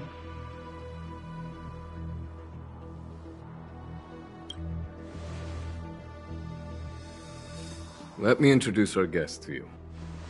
The one dressed in green. He's the reincarnation of Imbibitor Lune, and the person behind him is the newest member of the crew. I've heard a lot about you. Outside the reports from the Law Fu, the Skyfaring Commission of the Yaoqing has also gathered plenty of information about both of you. I've been eager to meet you face to face for reasons that I'm sure General Jing Yuan has explained, right?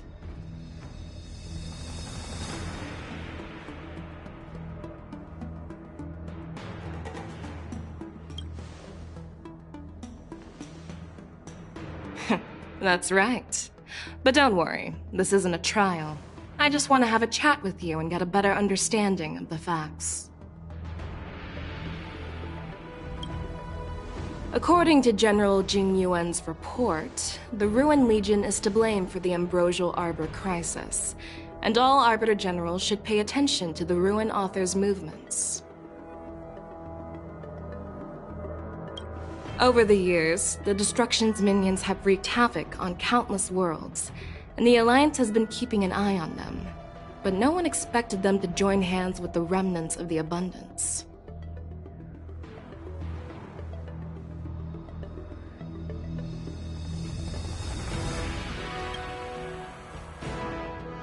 The damage caused by the Ambrosial Arbor crisis was far less severe than expected, which is good news for us. However, it was quite different from the Ruin Legion's usual style of destroying life wherever they go.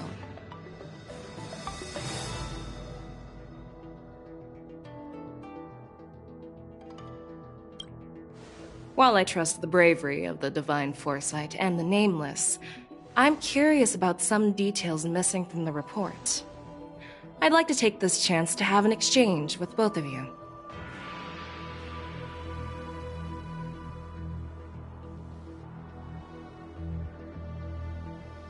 Let me be clear. The questions I'll ask might not reflect my actual thoughts, so please don't take offense if any of my questions seem a bit harsh.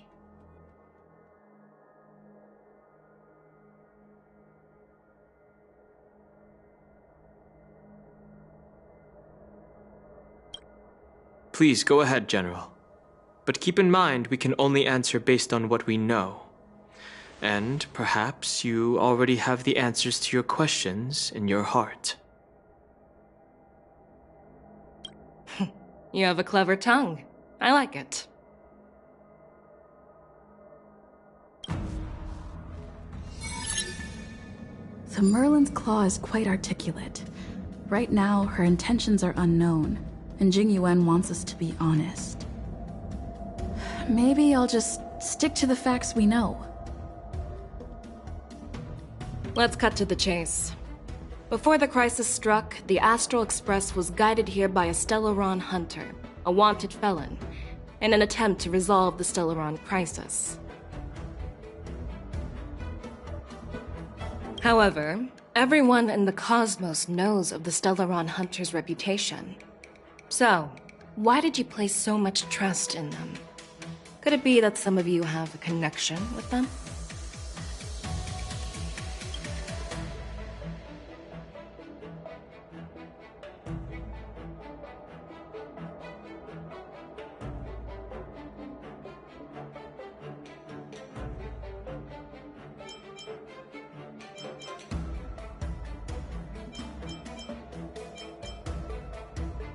Rumor has it that Elio, the leader of the Stellaron Hunters, possesses the power to see into the future. He foresaw that the Xianzhou and the Express would have important roles to play in the war against Nanook. That's why we were lured here to the Law Fu, to deal with the Stellaron crisis and fulfill the prophecy. General Jing Yuan believes in this prophecy too, as mentioned in the report. I'm curious why you didn't question it at all. Could it be because one of the Stellaron hunters is actually an old acquaintance of General Jing Yuan?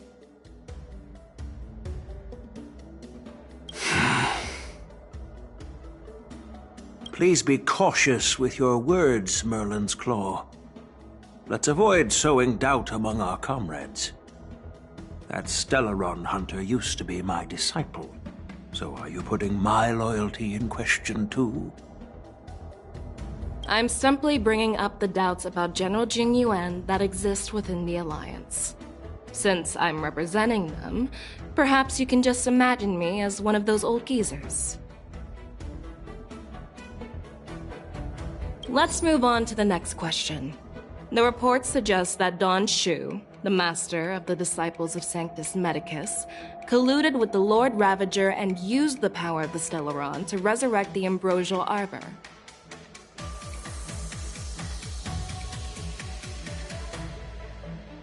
But here's the thing. Don Shu was just a chief alchemist. Even if she colluded with our enemies and summoned the Stellaron, how did she manage to bypass the Videodora guards around the Ambrosial Arbor?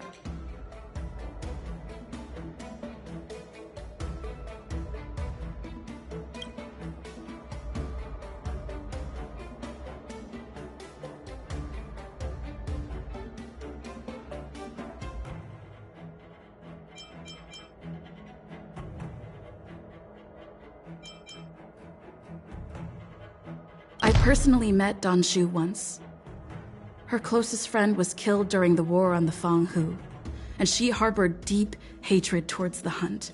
So she spent years making preparations in the Alchemy Commission in order to take revenge on the Xianzhou.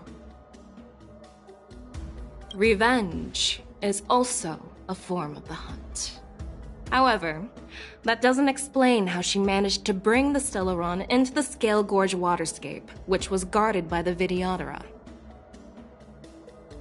Well, you should ask Don Shu herself for the answer.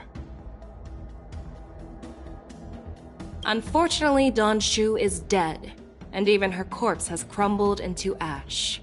That's one less clue we can pursue. According to the report, Lord Ravager Fantilia is the mastermind behind the entire conspiracy. She disguised herself as an ambassador of the Skyfaring Commission and traveled with you, only to vanish without a trace later on.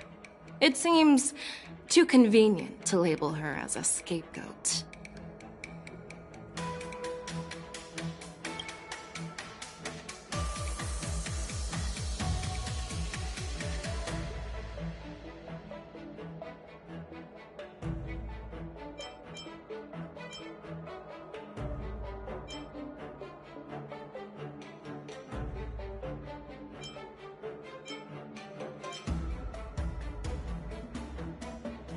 Fantilia is one of the Heliobi, the energy life forms that once fought against the Xianzhou. They're known for their unpredictable and elusive nature.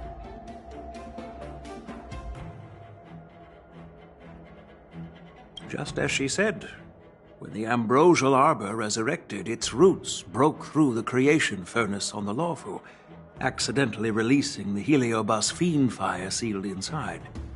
This can be used as circumstantial evidence.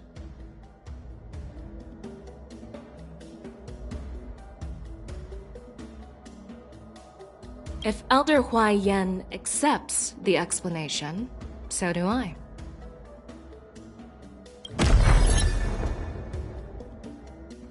Oh, it seems that your answers have addressed all my questions. Generals, I am finished with my questioning.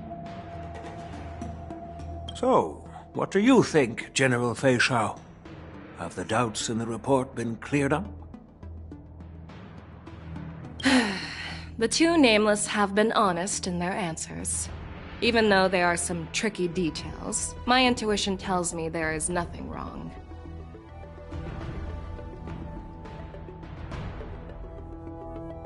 However, the three questions I posed earlier were not just for the nameless, but for you too, General Jing Yuan. First, the disciples of Sanctus Medicus grew uninterrupted on the Lawfu, yet the six charioteers were not aware of it. That was a dereliction of duty.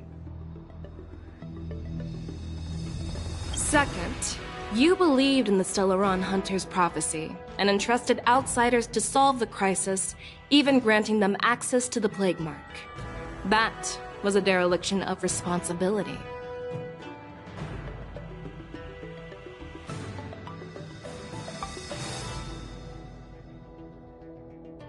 Third, you insist on holding the war dance right after the Ambrosial Arbor crisis, putting the Lawfu back in the spotlight.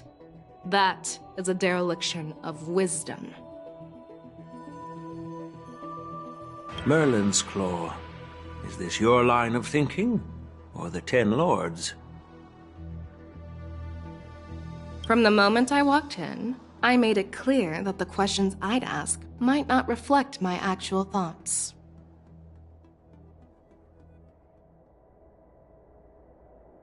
The disciples of Sanctus Medicus were deeply rooted and had been plotting for a long time. I admit it was my negligence for not noticing it earlier. As for the Stellaron Hunter's prophecy, I didn't believe all of it, but in the end, the Lawfu did survive the Ambrosial Arbor crisis. So, I think it's safe to say that Elio's prophecy about the future holds some merit. And as for the war dance, do you think I'm unaware of the risks? However, risks can also be opportunities. The Lawfu has lain low for too long. I believe it's time to stir up the dregs hidden in the depths and wash them away once and for all.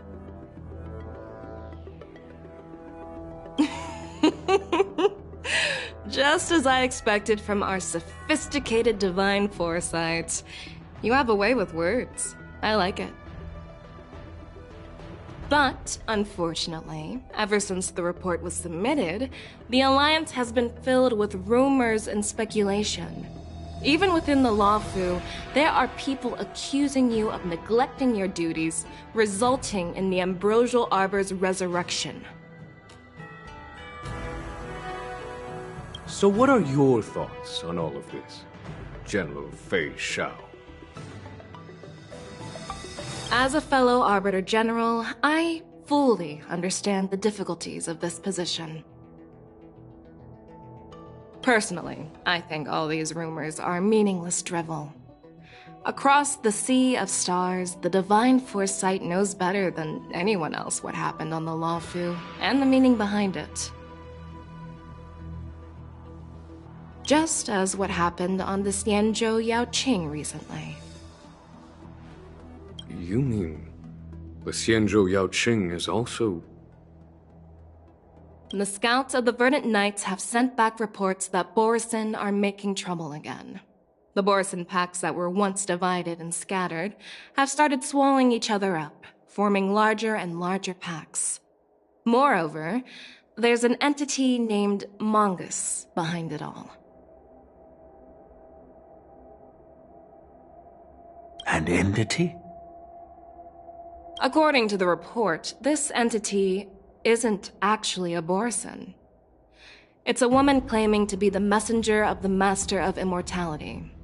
She's described as having 12 faces and 12 pairs of fangs, as cruel as poison and as elusive as quicksand. The Borisin believe she'll give them a chance to rise again. That's Ventilia. That's right. You're lucky that I'm the one who came this time. If it were the Patina Justice or the Seer Strategist, this conversation might not be so friendly.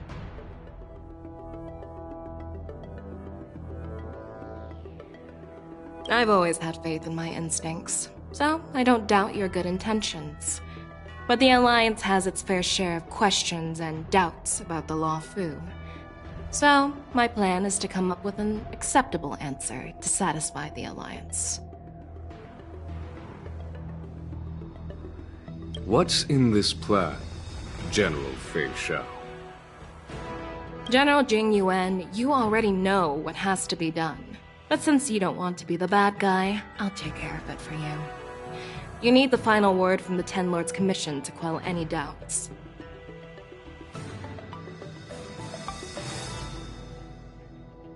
And for that, I'll have to ask the two Nameless to visit the Shackling Prison.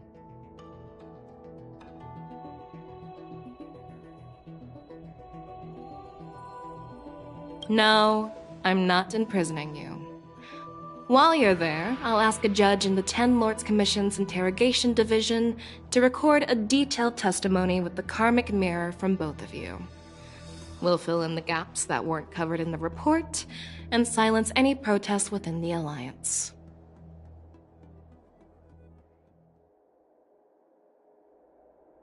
I'm okay with that.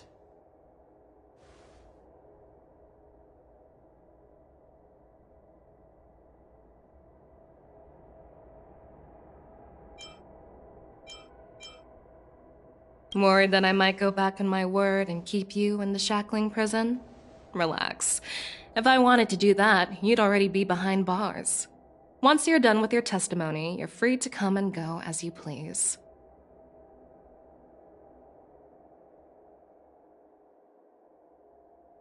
Then, as the Merlin's Claw requests...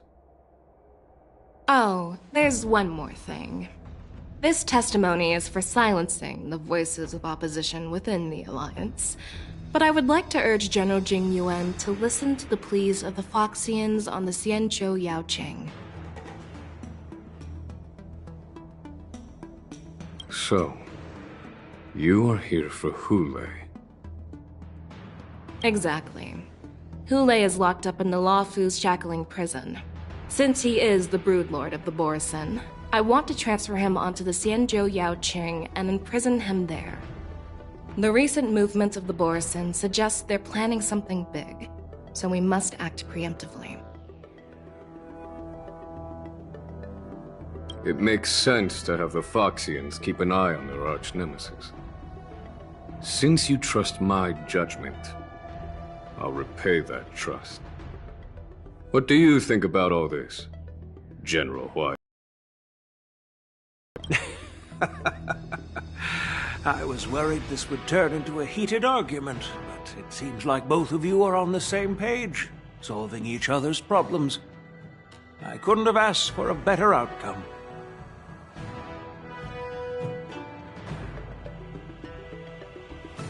And as for Hule, I'll send my Lieutenant Zhao Chao Moza to check on his condition in prison and ready him for transport. If there are no more questions, shall we get this started?